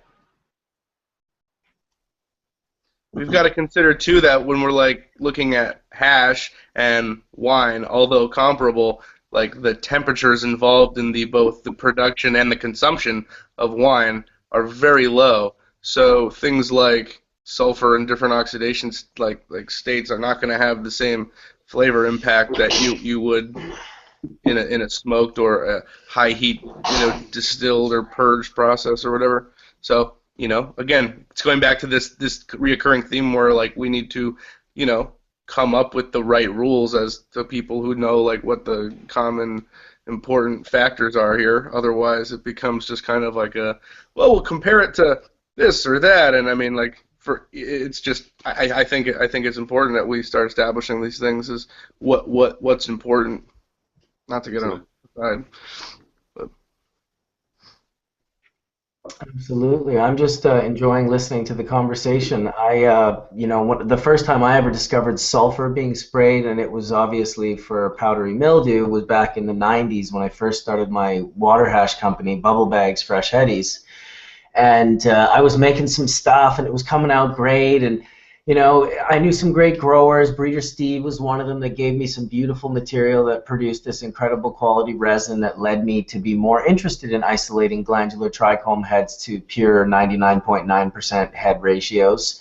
And eventually what happened was someone gave me material that I guess had been sprayed with sulfur, or sulfur burners too far into flower or even in flower. And listen, I'll tell you, like, it was 20 grams of the most beautiful, just blonde, full melt Renee hash, and I'll never forget hucking it off of my deck. I actually lived 2 doors down when I did this. I hucked it right off my deck into the forest because it was so bad. It was the concentration was incredible, and no matter if you made oil, no matter if you did dry sifting or if you did wet washing, the sulfur was always present in the concentrate, which just led me to believe that it was somehow breaching the head, because once it got on there, it would not let go all the way through to any concentrate that we tried to make. It was a ruined material for inhaling anyway. I don't know about for vegetative, but for flowering, sulfur's a no-no. Right. I'll tell you. Well, and this brings up a really interesting, point I'd love to bring up to the group, and Josh can definitely speak on some of the interesting trends that we've seen. But we have a pretty robust pesticide analysis, testing for 12 of the most common compounds that people use on treating and preventing things like spider mites and broad mites, russet mites, like aphids, whiteflies, all the things, as well as mycobutanol, Eagle 20, by far one of the most common compounds we see, which is the common fungicide used, and then certain plant growth regulators. But there's this perceived like canary in the coal mine topic that we're kind of identifying right now, and how common people are, because no matter what somebody's doing, whether you're doing extract or you're making products that are infused, you are some way or another downstream from a farm. And so if that farm used systemic translaminar-based pesticides or fungicides,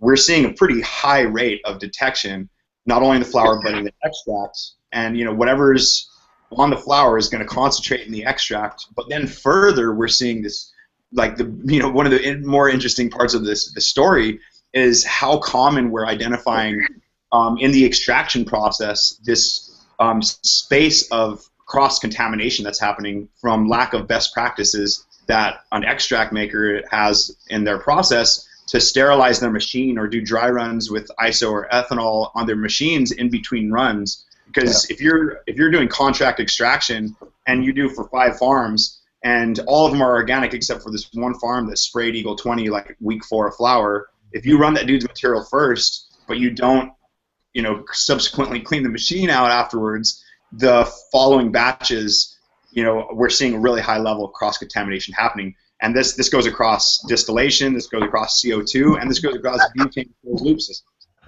Hey, Alec, what level are you looking at, if I can ask? What level? So Josh might be able to more speak specifically on the topic, but yeah, go ahead, Josh. Yeah, that varies by test. Right now, we just have a screen. Our pesticide test, to be honest, is much more basic than we'll have under regulation. So for most analytes, we're hitting 100 parts per billion, but it'll be possibly lower than that when we have regulation. And we only test for the 12 pesticides, and so microbutanol. I mean, we see in last October, I think we had a 50% of the pesticide samples we tested had some levels of one of the 12 pesticides we test for, during the winter it gets better because you have indoor crop and you don't have as much microbutanol, but there's really high levels of this stuff, and we're going to have much more sensitive kind of regulations than actually what our test picks up. So it's huge that the entire industry is going to basically have to learn how to regrow marijuana because everyone's using this stuff. And that's kind of like the dirty little secret of cannabis. Josh, though, don't you think that if they start looking at, so you're looking at basically 100 part per billion level and maybe even the next order of magnitude lower, I mean, don't you start to worry that, I mean, it's kind of like taking a lint brush to a New York City sidewalk. You're going to find everything in there, man. If I may, I think there's a bit of a misspoke there. So it looks like 100 part per billion is the limit that's going to be imposed on California state level, as well as if you look at Oregon regs of what they approved for limits on the individual analytes, and Washington just adopted. It's around the 100 part per million. 100 part per billion level. The test we currently have, if we're identifying one of these 12 analytes, we're picking it up, depending on the analyte, between tens to hundreds of part per million. And so we're seeing it. If it's there in pretty high amounts relative to what's going to be regulated on the state level. And so what I think is really important to recognize with that is, it's like a lot of people have built into their best practices cultivation, spraying Eagle 20 right before they flip their lights, or same thing with Forbid or whatever, and then thinking that because it's allowed on strawberries or grapes, it's justifiable for use on cannabis, but due to the fact that these compounds aren't approved for any combusted crops, nor will ever be. There's this whole story of Eagle 20 combusting into hydrogen cyanide, and so I think a really important thing to recognize is none of these compounds that are currently deployed so ubiquitously in cultivation are going to ever be approved. There's going to be some nicotine ones that get passed through the EPA eventually to kind of be approved for use in cannabis, but it's pretty generally recognized that something like Eagle 20 will never be. And so for us to be picking it up, in the tens of part per million range for that compound, if it's there substantially. And so my question is, like, everybody's like, well, how far back can I use it? Can I dip my clones in it? I think when the state regs put it at 100 part per billion total, I think there's going to be pretty massive realization quickly on where clones are coming from that are dirty, because if a nursery used any of these compounds to dip their plants in, it's probably going to be seen in the part per billion amount whenever it's tested at the end flower, especially whenever you're considering different conditions, like was the plant grown outdoor under the sun with UVA, UVB, UVC, bring one of the break it down, or indoor lighting. Can I ask you an obvious question, Alec? With so many of these plants in public domain and being, traded at clubs, by patients, and just purchased and then recloned and resold, are all of our genetics contaminated at this point? No, well, I mean, generation, like, people will oftentimes be like, oh, I used it on the mother plant, or like there will be a collective we work with that identifies this farmer that had 3 or 4 samples fail for a compound, and then when they go kind of call out the farmer, you know, the dude will be like, oh, I didn't use it in veg, I sprayed it on a mother plant that they took clones off of. But, you know, I mean, honestly, we have to call bullshit on that, because, you know, if we're picking it up on the, you know, because ultimately when we're getting a pesticide sample, because of the limitations on the market, you know, on what we can ask for, you know, from the community for a sample, you know, we're limited by the sample size we take and the instrument capabilities we have. And so with the sample size, you know, for extracts, we're getting 0.5 gram. We're getting like 1.5 gram for flour, you know, Yeah, but and not only that, it's cherry picked by the grower. Cherry picked by your grower. But in either case, you know, it's like if we're seeing it at tens of part per million, it wasn't sprayed on the plant that was cloned off of. You know, it was sprayed like towards the end of flour, or sorry, towards the end of veg. You know, I mean, so it's but when it's one of these things, it's like these compounds aren't going to be able to be used. So it's like, I think the real thing is with the regulation of cannabis, which is going to be so much more strict than like agricultural regulation on farming, it's going to really narrow down who are the badass growers and who aren't, because it's really hard to grow herb on any level, especially one of 100 lights or 250 plants full sun outdoor. You know, if you're, it's a hard thing to do as a farmer, to do it organically. Can I point something out? It depends on where you put the farm, and you know, a lot of why Canada had such an advantage over pumping BC bud into America here for a while is, you know, it's freaking cold up there. You don't have the hazards like we do in the desert in Southern California, like spider mites naturally occurring in your hikes and you bringing them home on your plants. Yeah. Like and it's a lot different up there when you're pulling in ice cold air. And you know, so it depends geographically where you're painting an image this of Canada that's not exactly true. Most of the buds came from BC, and it's not actually that cold in a lot of places. But you know, I grew up in Rhode Island. It's a lot different of a weather pattern than it is in San Diego, LA. Come on, and be real. This is why I moved. I mean, we're talking about gardening practices, really, and the problems are like powdery mildew and spider mites, right? And that's what most people spray these chemicals for. But dare I say this? Geographically, can I just finish what I'm saying? With proper agricultural practices, there are little tricks that you can use to not get powdery mildew. And if everybody was always implementing biological controls like, you know, Neosulius phallacis or these different predator mites, and just on a constant introduction into their veg zones, you wouldn't have problems with spider mites popping up, right? That's also what makes a real farmer, though. It's like to understand how to use rotational biofungicides, bioinsecticides, compost teas, horticultural oils, predatory mites and insects. You know, that's like, I have such hope for our industry, because it's like everybody's so scared about this impending doom of corporate influx and takeover. It's like, well, I mean, it is. Look, it's going to be a learning. It's going to be a learning curve, like it was for people to go from basements to greenhouses, right? Like, you know, Harborside just got that license down in Chular in the Salinas Valley. And that's like the world championships of farming down there. They grow all the lettuce and all the strawberries for like all of North America down there. And there's a huge disease pressure from bugs and molds and all that kind of stuff. So the bugs that you're going to have to fight going to farm down there are going to be like real, you know, disease or pesticide resistant bugs. So part of, like, you know, biological controls are going to be the way to go. Absolutely. Yeah, and I don't know. I think they'll also come down in price as more people start using them. Even in here in Canada, you go to the grocery store, you got a problem. They want to sell you a chemical underneath the counter that they're not allowed to have, rather than like push you onto the biological control, which they can sell you every 2 weeks. You know what I mean? Like, I don't know. It's bad gardening practices that people have learned in Prohibition and trying to take shortcuts. Eagle 20 works. Myclobutanol works against powdery mildew. That's why people use it. You spray on the plant, and for 8 weeks, you pretty much don't get anything. Yeah, I'd just like to add, though, that myclobutanol is an azole fungicide, and it belongs to a class of really a dozen different products. Myclobutanol is the one that, yes, when it thermally heats up, it's going to be prone to deliver hydrogen cyanide.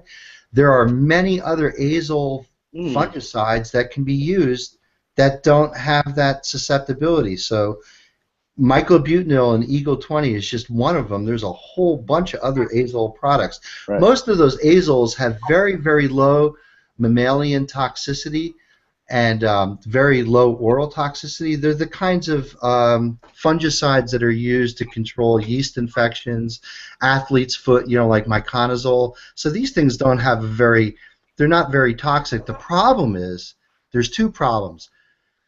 Again, the companies that make these active ingredients and that register them for use on crop protection chemicals for food products have to register them with the Environmental Protection Agency with a whole tranche of safety and environmental data that just doesn't exist for cannabis. And the other big distinction is all produce, almost without exception, is washed. Cannabis is not washed. And so, yeah, anything that sticks to the trichome is going to be there. So, I just think that the industry needs to realize that all of these fungicides, insecticides that are used for food crops, none of them have been tested for efficacy or for safety on use of cannabis, and so it's a real gray area for the industry. I think it's an interesting industry's gray area.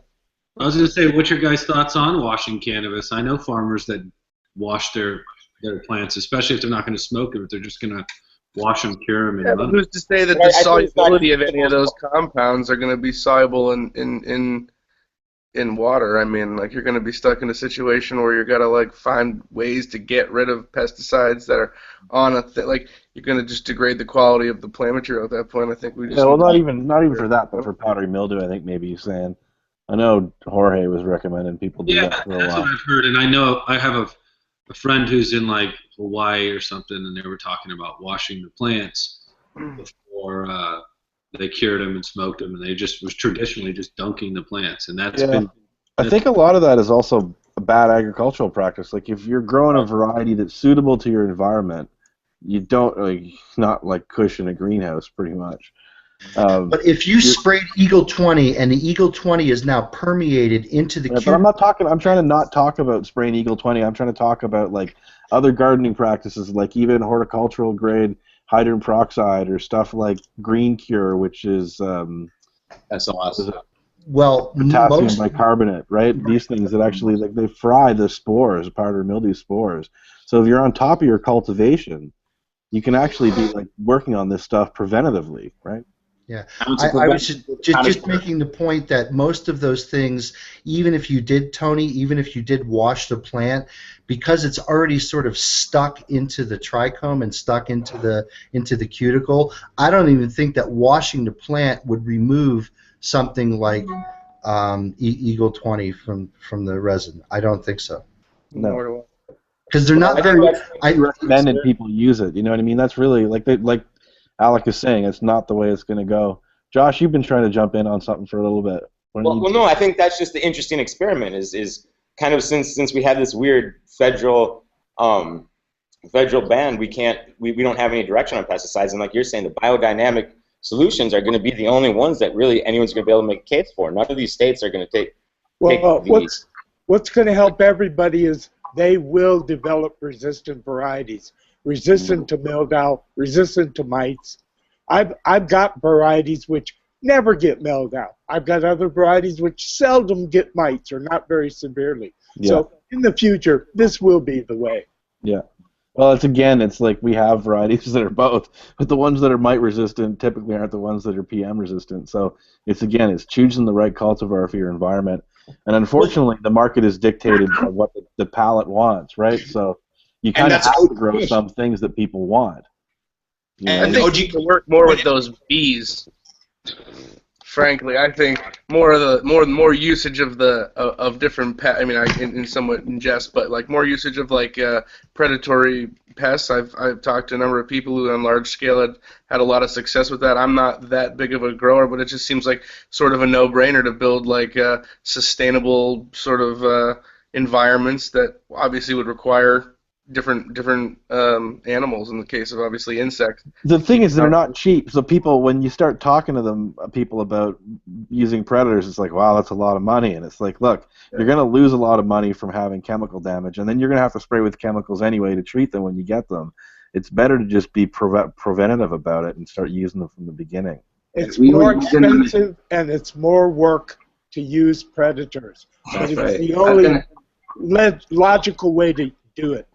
We were using them at Positronics indoors in Amsterdam 20 years ago because it was a completely biological or organic, for lack of translation, exactly what we did. And and there's definitely challenges when you introduce these things into an otherwise clean environment. But we had traffic coming in of growers, so we were just getting an invasion of problems every day as customers walked in the stores and walked around the plants, which were all out in the open. Yeah. And in so many ways, I think this really, this kind of highlights a lot of this big point. I was trying to attempt at hitting, and it's that it's like early prevention. It's like a preventative maintenance plan. Is it like that quote? An ounce of prevention is worth a pound of cure. And so to employ an IPM strategy, it's a methodical approach towards preventing it from early on, because whenever you have a plant that's a clone, you can dip it in Azamax, Azadactrin, some type of organic omri oil, and get full plant coverage, and kind of take care of the plant every, on a weekly spray basis, to where by the time the plants are shrubs, you've gotten 7 cycles of full plant coverage with an organic oil or a compost tea or a biofungicide like Actinovate or Azamax, or whatever, Serenade and what have you. But but having this like cyclical, methodical approach towards taking care of it preventatively from the time the plants are young puts you in a position where you have vigorous, healthy plants at the end of veg that you don't need to spray anything on. But getting to the whole kind of idea of choosing cultivars and all this other stuff, and the market demands, whenever you recognize a strain like OG Kush and how popular and ubiquitous it is in the California palate, especially in Southern California, and you recognize how many people are growing it in these huge open warehouses or whatever, what have you, it's like with, oftentimes it's the environmental factors that are bringing about powdery mildew or whatever, not necessarily, so it's like somebody not having the right level of, dehumidification or the right level of AC in their indoor environment, is going to kind of help exacerbate the spread of any of these plant pathogens or pests. And and then whenever people don't have these preventative programs in, they're limited by their environment, so they have to resort to these atom bombs to drop in their room, which so many times put anybody that's ever going to smoke the flower at the end, at some type of risk that they just somehow justify because it's okay, it's used on apple or it's grapes or whatever. But again, to the environment part, and just to wrap up my point, it's like all these pesticides that are regulated by the EPA, for use on, all these different crops like grapes and such, they're also studied and permitted because the UV spectrum from the sun is the major thing breaking down those pesticides, and so my, thought is like, okay, the OG Kush grower in the warehouses that are running, year-old HPS bulbs, or any type of bulb for that matter, most indoor lighting has no UV spectrum. And so it's like, how much is that exacerbating onto the residual effect that these compounds might be having, And then I guess there's the idea of people who are growing with a full sort of living soil and creating this fungal throughout the entire plant that's a beneficial, that builds a stronger plant, that helps fight bugs and pests and diseases. What about the potential failing of a microbial test because you have these positive microbials versus the negative ones? I guess that's going to open up a whole bunch of education on the subject as well. Yeah, Alex, maybe you and Josh can tell us a little bit about the testing procedure for the Emerald Cup. There was some talk back then about the microbials testing and what failed and what passed. And can you just give us a breakdown on that? Yeah, Josh actually just gave a really awesome presentation at Harvard Medical School for CanMed, kind of on a lot of these trends. So please, Josh, go ahead. Well, micro, I don't know, we didn't really set micro limits for the Emerald Cup, high and fast. So we just followed basically the HPA limits. So it's nothing we set. And 12% of the Emerald Cup crop, and that's an outdoor crop, would have failed for one of the AHPA guidelines. So the micro issue wasn't a big deal, but then we saw a ton of myclobutanol. So you take myclobutanol out of the equation, and what happens. But yeah, micro, the HPA guidelines, which is what everyone seems to be following, at least in the crops we see, don't seem to be too restrictive. But still, you got 12% of your crop failing. But then you have remediation steps. So what percentage of the crop of that whole set of samples that you ran were free of both myclobutanil and failed microbiological? Like, how many would have passed both of the? Not exactly sure. I don't think we have the numbers or the we didn't have the kind of. I'd have to look that up. Give me that. But something to recognize though is getting to the root of that question. It's like, again, it's like best practices. It's like if you're spraying an aerobic compost tea with millions of aerobic microbes that you often have no idea what those microbes even are, because you may have brewed some shitty tea with biofilm on your side with an air stone. It's like if you're spraying that on week 6 flowering plants, obviously it's going to fail and be way over limit for whatever limits are going to be imposed. I think it's important to recognize that you could make a very strong argument that a lot of these aerobic microbes could be even considered beneficial, and probiotic to to like the types that we put into our bodies, and probiotics are being seen through kind of some of this cannabinoid stuff to have endocannabinoid stimulating effects when ingested. But the compost tea microbes, if they're being used later on in flower, again, they didn't have the proper IPM program to take care of it when they're early. Because I think, again, it gets to the point, if you're spraying elemental sulfur, even if it's organic, but you're doing it late in the flower because you fucked off the veg and didn't take care of the plant preventatively to get to that point, then you failed just like the person that's going to spray Eagle 20 on week 6 flowering plants. And so it's like, sure, you can, in a harm reduction standpoint, you can use certain things over others that might be less harmful. Like whenever I first grew under kind of Tim Blake at the Emerald Company, the Area 101, he's one of my biggest mentors in the cannabis movement. And he taught me how to be an organic farmer outdoor. About 10, 12 years ago or so. But there was a late rain, and we ended up dipping a substantial amount of the crop into like trash cans that were full of sodium bicarbonate and water, and I mean, yeah, that was an option to kind of get rid of some of the powdery mildew that was appearing on the flowers. But if we tested that for a microbiology test, that would have failed every panel that we do now at the lab. And so is it? I mean, yeah, it's just whatever. I think the point again is whatever you do, if you spray anything, whether it's organic or synthetic, chemical EPA regulated, in or later into flower, no matter what, you're going to somehow degrade the end quality. And are there things that you can use up to the day of harvest? Yes, and some are better than others. But a lot of this information is still just yet to be determined, and all of it shows, on the cultivation end, some level of systemic failure because there wasn't the proper preventatives in place to kind of take care of the issue before it became one. Were the microbiological failures due to actually ID'd microbiological diseases, or were they maybe okay because they were, like you said, beneficial maybe, but they were present, so they failed?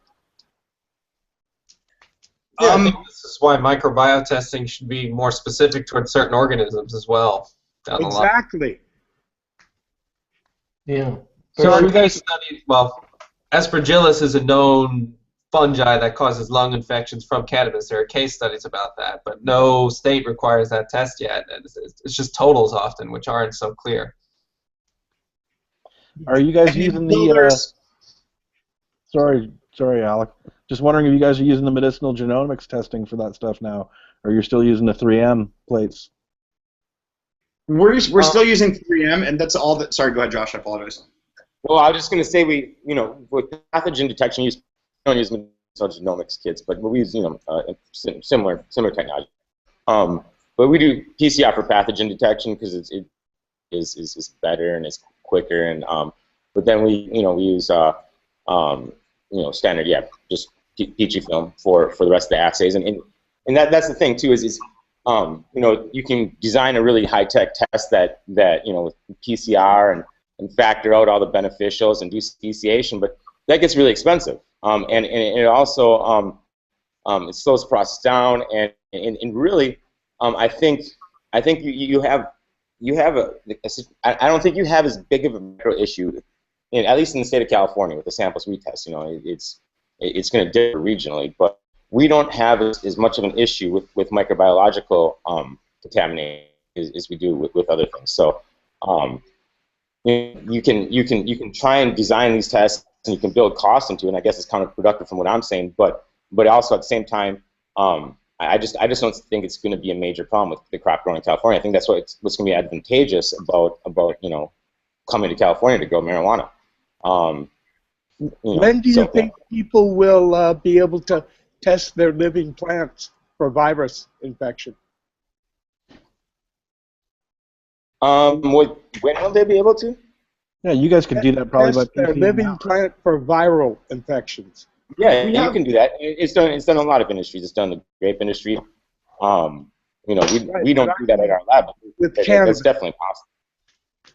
Yeah, I mean, mean, there's definitely viruses that infect cannabis. There's several of them out there. But also on the micro testing topic, so although yes, there can be a case made that there are more appropriate or specific assays that can be developed to point out and identify specifically the concerning microbes that should be looked for, the ones that are like being carried in by whiteflies. Whiteflies are a vector for a specific Aspergillus species that produce mycotoxins. So it's like, so there, with enough lobbying, I think, on the community's end and the laboratory's end, there can be the further development or regulating of microbes on a certain level. But I think what's important to recognize is, we can argue back and forth about how probiotic or non-probiotic all these things are, or how relevant or non-relevant each of these panels are: total yeast and mold, total aerobic bacteria, coliform, Pseudomonas, all these different specific microbes. But what you see is each one of the states are going towards, making some type of panel, which is they're going to be having a ceiling limit of all these different microbes. And so it's like, are those levels are they overall too strict? I think our data shows otherwise. I think, it's not, as long as, there are best practice. I mean, if you're trimming, if you're harvesting and trimming without gloves, and you have 20 farmhands all putting their fingers and hands all over all the buds, there's so much more of the kind of failures that we see that can come from post-harvest handling, cross-contamination type stuff, especially with certain microbes like Pseudomonas. And so if anything, I think it's important for the community to recognize that there are going to be microbe tests, there are going to be levels put, and as long as you kind of take care of the problems, just like pest prevention, it's like this whole IPM approach that is something that's so deep to organic farming and kind of like regenerative kind of biodynamic type programs, but it's a really educated approach towards taking care of the problem early on, which I think ultimately will separate and differentiate the men and the women from the boys and the girls, because it's like, how many people that, I mean, I've been to a lot of big build-outs. You see these huge $5 million epic build-outs of an indoor facility in Colorado, but all the weed sucks, and it's all being recalled now. And if you just see how many, all these product recalls and limited liability lawsuits and all this stuff is just starting to happen, and it was in absence of certain regulations that Colorado had in place, but now are kind of growing to be these huge issues that potentially can destroy an entire brand and everything you've worked so hard to create. So I think there's so much importance to getting back to that local farm fresh, community-based agricultural model, because with it, it's like you having an idea where the farm is that you're sourcing from, because ultimately it's going to help speak on behalf of your product and your brand, or potentially put it, possibility of being recalled. Instead of farm to table, we would call it farm to bowl. Oh, dude, vote with your. I couldn't agree with that more, man. Like, whenever people fully know, too, so many people are going to Whole Foods, whole paychecks, and spending all their money on all this organic produce. And if people hadn't any idea how common some of these, like, concerning EPA-regulated pesticides that are on all the conventionally grown strawberries and grapes and stuff that people are buying, people would be outraged. And so, yeah, vote with your bowl, and farm to bowl. That's something very real. And I think the cannabis regulated market is going to strengthen, if anything, the greater food agricultural movement of farm fresh.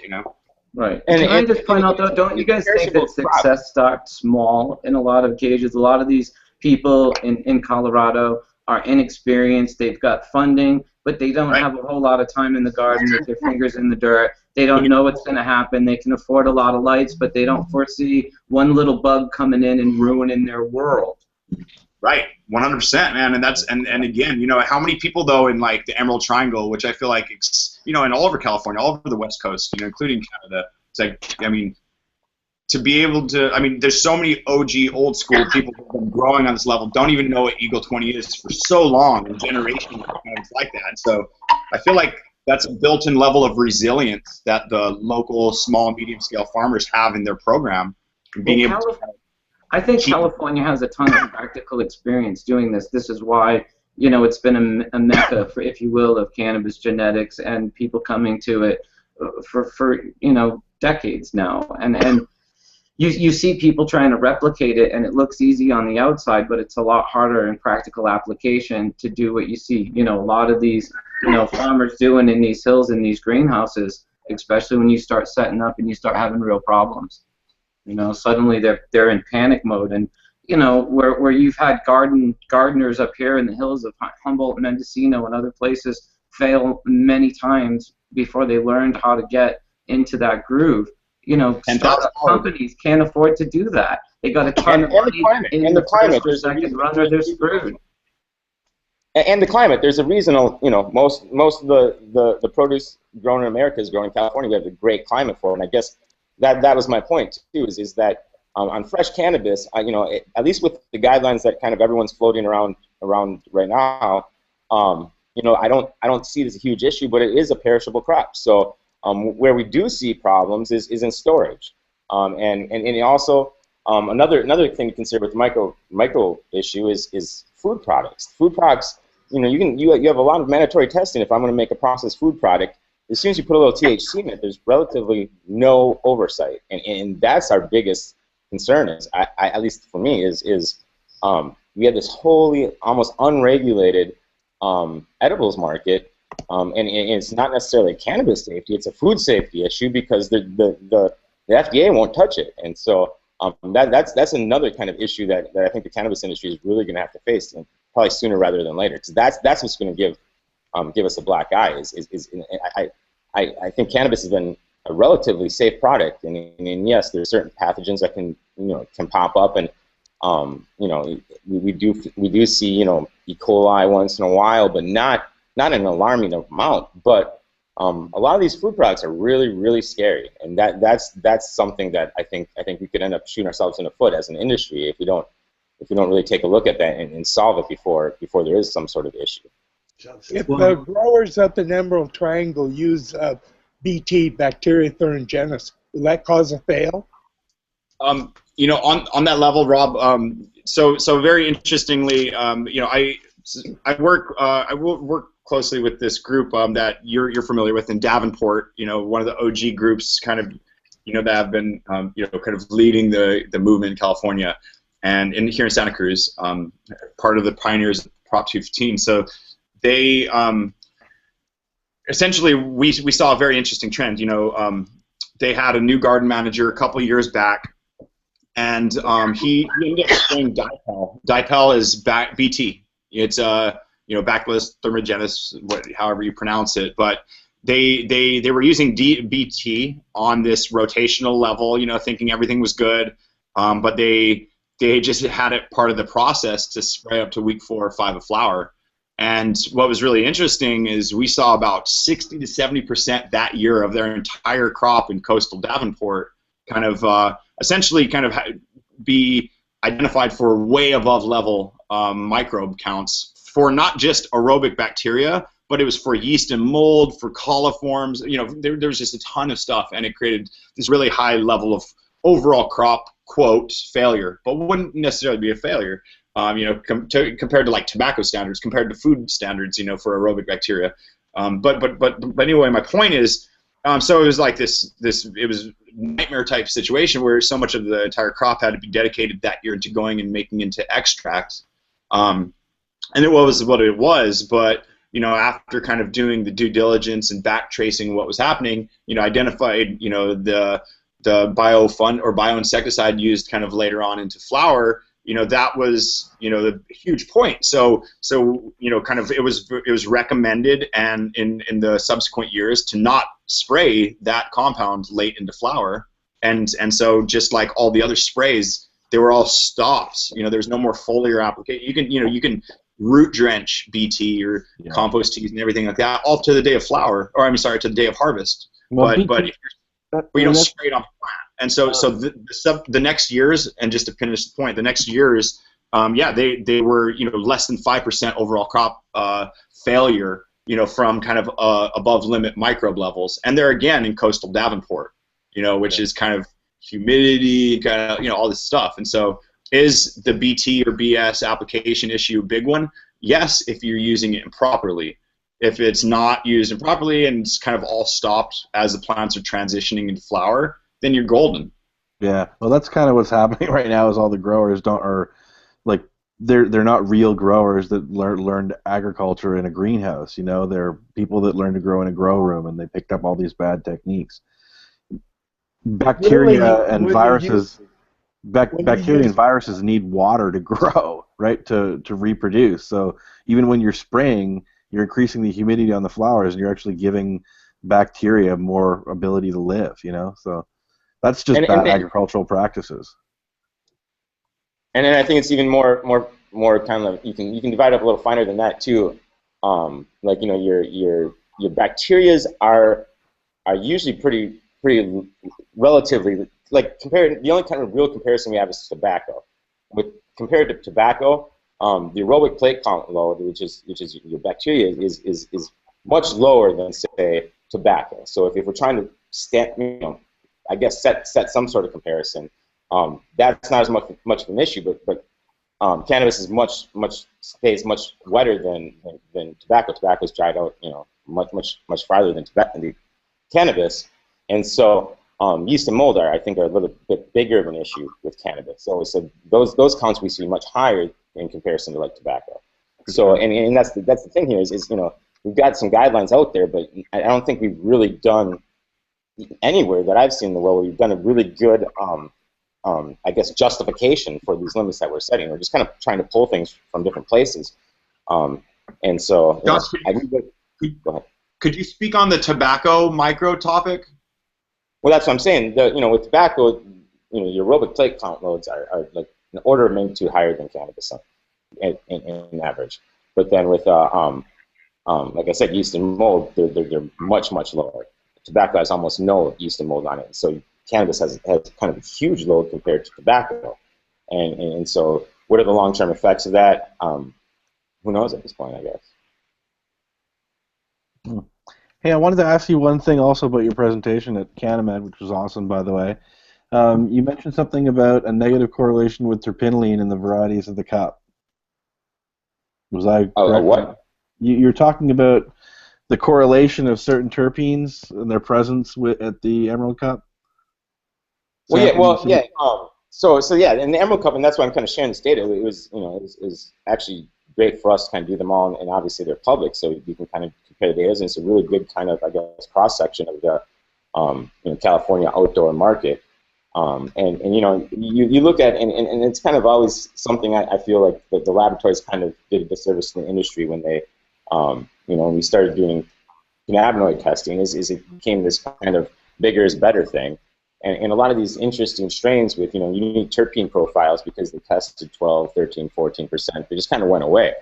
You know, so you know, looking at the Emerald Cup data, you see that, you know, if you compare, you know, the top 20 strains that were, you know, and the other thing about the Emerald Cup is that they get really good judges, and they have a really good kind of judging process, and they get kind of experts in the industry, and you get the top 20 samples compared to kind of the overall set, and there's no difference in total overall cannabinoids. The cannabinoid content wasn't at all a determiner of how high they were going to score. But if you look at the terpene content, I guess it's kind of just makes sense. Terpene content, the top 20 had over a standard deviation away from the mean for the whole set, meaning the terpene content of the top 20 was way higher than the overall population, I think cannabis industry is going to start coming back the other way, but overall, if you're breeding plants or you're selecting plants, other than someone looking at a test score and just picking up the most highest number, actual people just smoking it, blind testing, they don't care if it has high cannabinoids. I was taking another puff, but it's just terpenes. It's 100% terpenes. Right.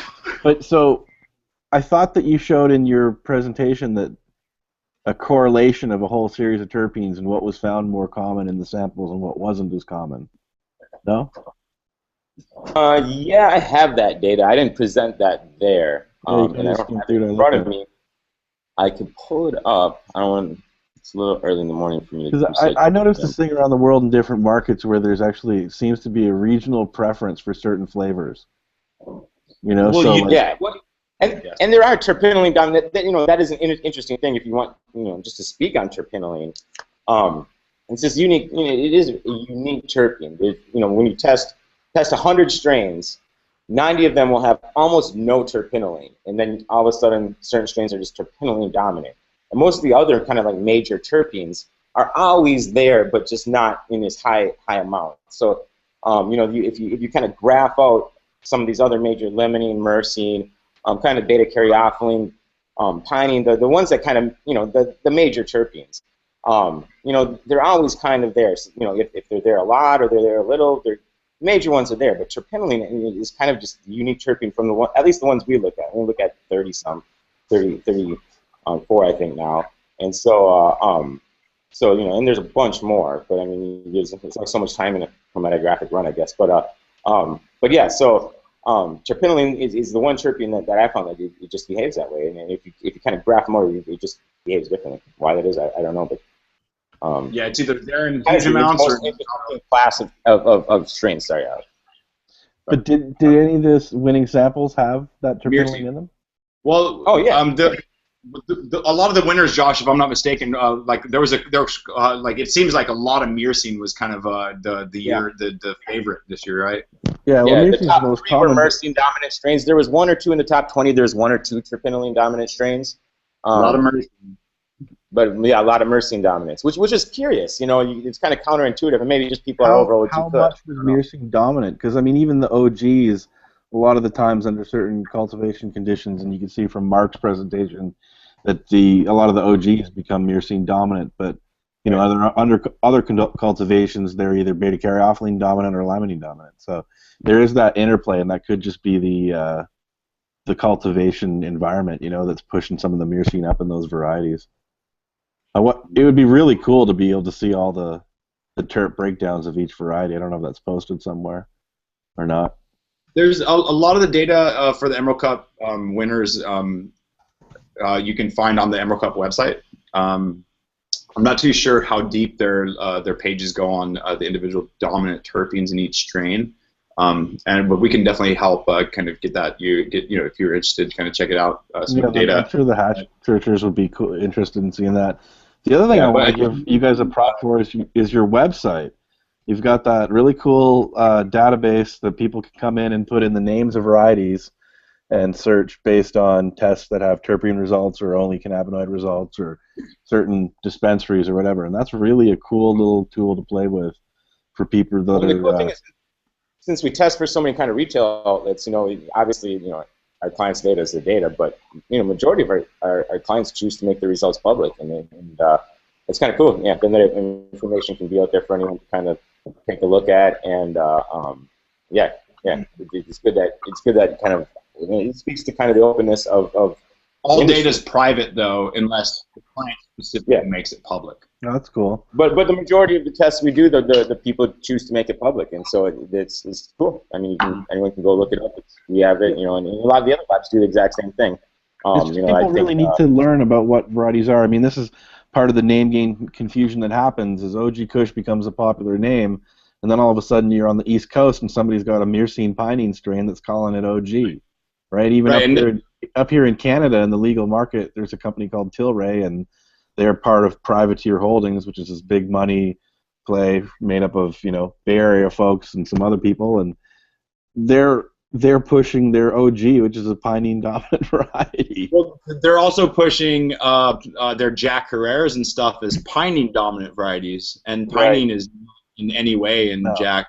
Those are all terpinolene specifically dominant. Yeah, but terpinolene smells piney, so people like confuse it. You know, they make these assumptions. But again, that comes to the quality of the analytics also, because it's like there's so much of Privateer and Leafly's build out of all their conceptual understanding of terpenes and dominant terpenes and strains have unfortunately kind of came from a flawed data set, you know, and so they're now wrapped as a brand, but it's not. Well, and that's the thing, and now they're so invested in it that they're trying to, like, you know, they keep telling the stories that back up the claims, but it's, you know, if you guys have seen all the data too. Confirmation. Once you start, when you look at real varieties, you know what I mean. When you see something that you know is an OG, you know that it's like dominant in Myrcene, beta-caryophyllene, and limonene, right? And you see this whole other class, like the ones that won the Emerald Cup this year were like was it Black Lime Reserve, like those types of strains, and those are in the Myrcene pinene class, you know. Yeah. And so you see some, you know, Mean Genes Genetics, who kind of won, like that Myrcene pinene dominant, which won it, also kind of had, I want to say, like a couple more that shared a similar profile, you know, in the top 10 as well. See, one thing that I think is really funny about the Bay Area is I think that Myrcene pinene is the flavor fingerprint of the Bay Area, just like OG is SoCal. Was for a long time. The Perps and the Blue Dream, you know, were all hugely popular in that area. But now you see cookie, you know, caryophyllene, limonene, you know, human stuff. You know, you see those ones like super popularized now in the Bay as well, with all the sherbets and gelatos and all that stuff. You know. But I just think it's funny that Myrcene pinene keeps coming back in the Bay Area Cups, and I wonder if it's again part of that local preference, that local taste that people seem to get. You know, because people like what they like. They like what they're used to. And in Spain, it's critical. Anything that has the word critical in it is like synonymous with Kush. It's a different variety, you know, but that's what the popular thing is in Spain. And fascinating. It's just different in different countries. And in Austria, it's chronic, I think. So anyway, it's just a funny little thing. Yeah, you know, and that's what's really interesting, because I'm excited to see kind of cups take a more advanced approach towards judging and creating categories, and what, you know, because you've always seen like the best indica or the best hybrid or best sativa, but then you'll see an OG entered in every class in these cups, you know, and that's like kind of like, you know, if hopefully the cups are these cultural events to help, you know, purvey such deep awareness about cannabis science through to the, you know, broad cultural, you know, discourse, you know, we hopefully can have as labs impact on these cups to help them, you know, broaden their, you know, understanding of how to maybe structure some of these contests to tease out, like, you know, novel, awesome, unique, you know, really well-grown things, but not necessarily having, you know, a microclimate palette choice bias the overall data set, you know? Yeah, Mark, Bubbleman and I were kicking about an idea about that last week. We'll see what happens. We can maybe do one somewhere. Cool. I'd love to wrap about the Emerald Cup with that, because we have this deep family of ours and definitely have a lot of influence in with helping to push forward the competition and such. So. Yeah, the Emerald Cup's great. I mean, anybody that hasn't been and that can go, definitely go. It's a fantastic time. I'm sure Tim will do the show again with us. We could have you guys both on at the same time. It is my favorite event. And Tim had a good time with us talking about Adult Use of Marijuana Act a couple weeks back. So would be a good fit if you're up for it. Wonderful. Yeah, that'd be super awesome. It's really great to have you guys here sharing your knowledge and perspective. Thanks for coming. Yeah, I was just going to say the exact same thing. It's been a real nice episode today, obviously, with Irvin Rosenfeild starting it off and talking to us for an hour. He had some incredible stories. I thank you again for that, Todd, for inviting him in and setting that up. And obviously, thanks to everyone from the labs, Justin from Excelsior Analytical, and Josh and Alec from SC Labs.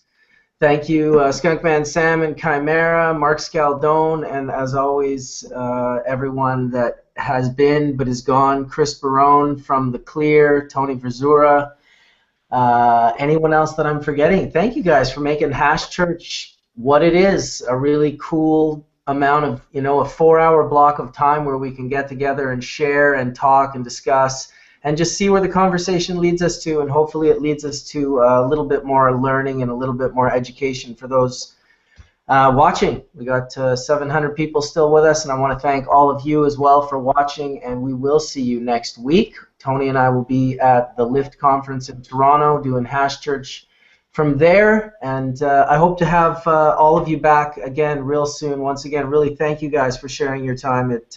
It's appreciated not just by me, but by a whole lot of people. So, thank you.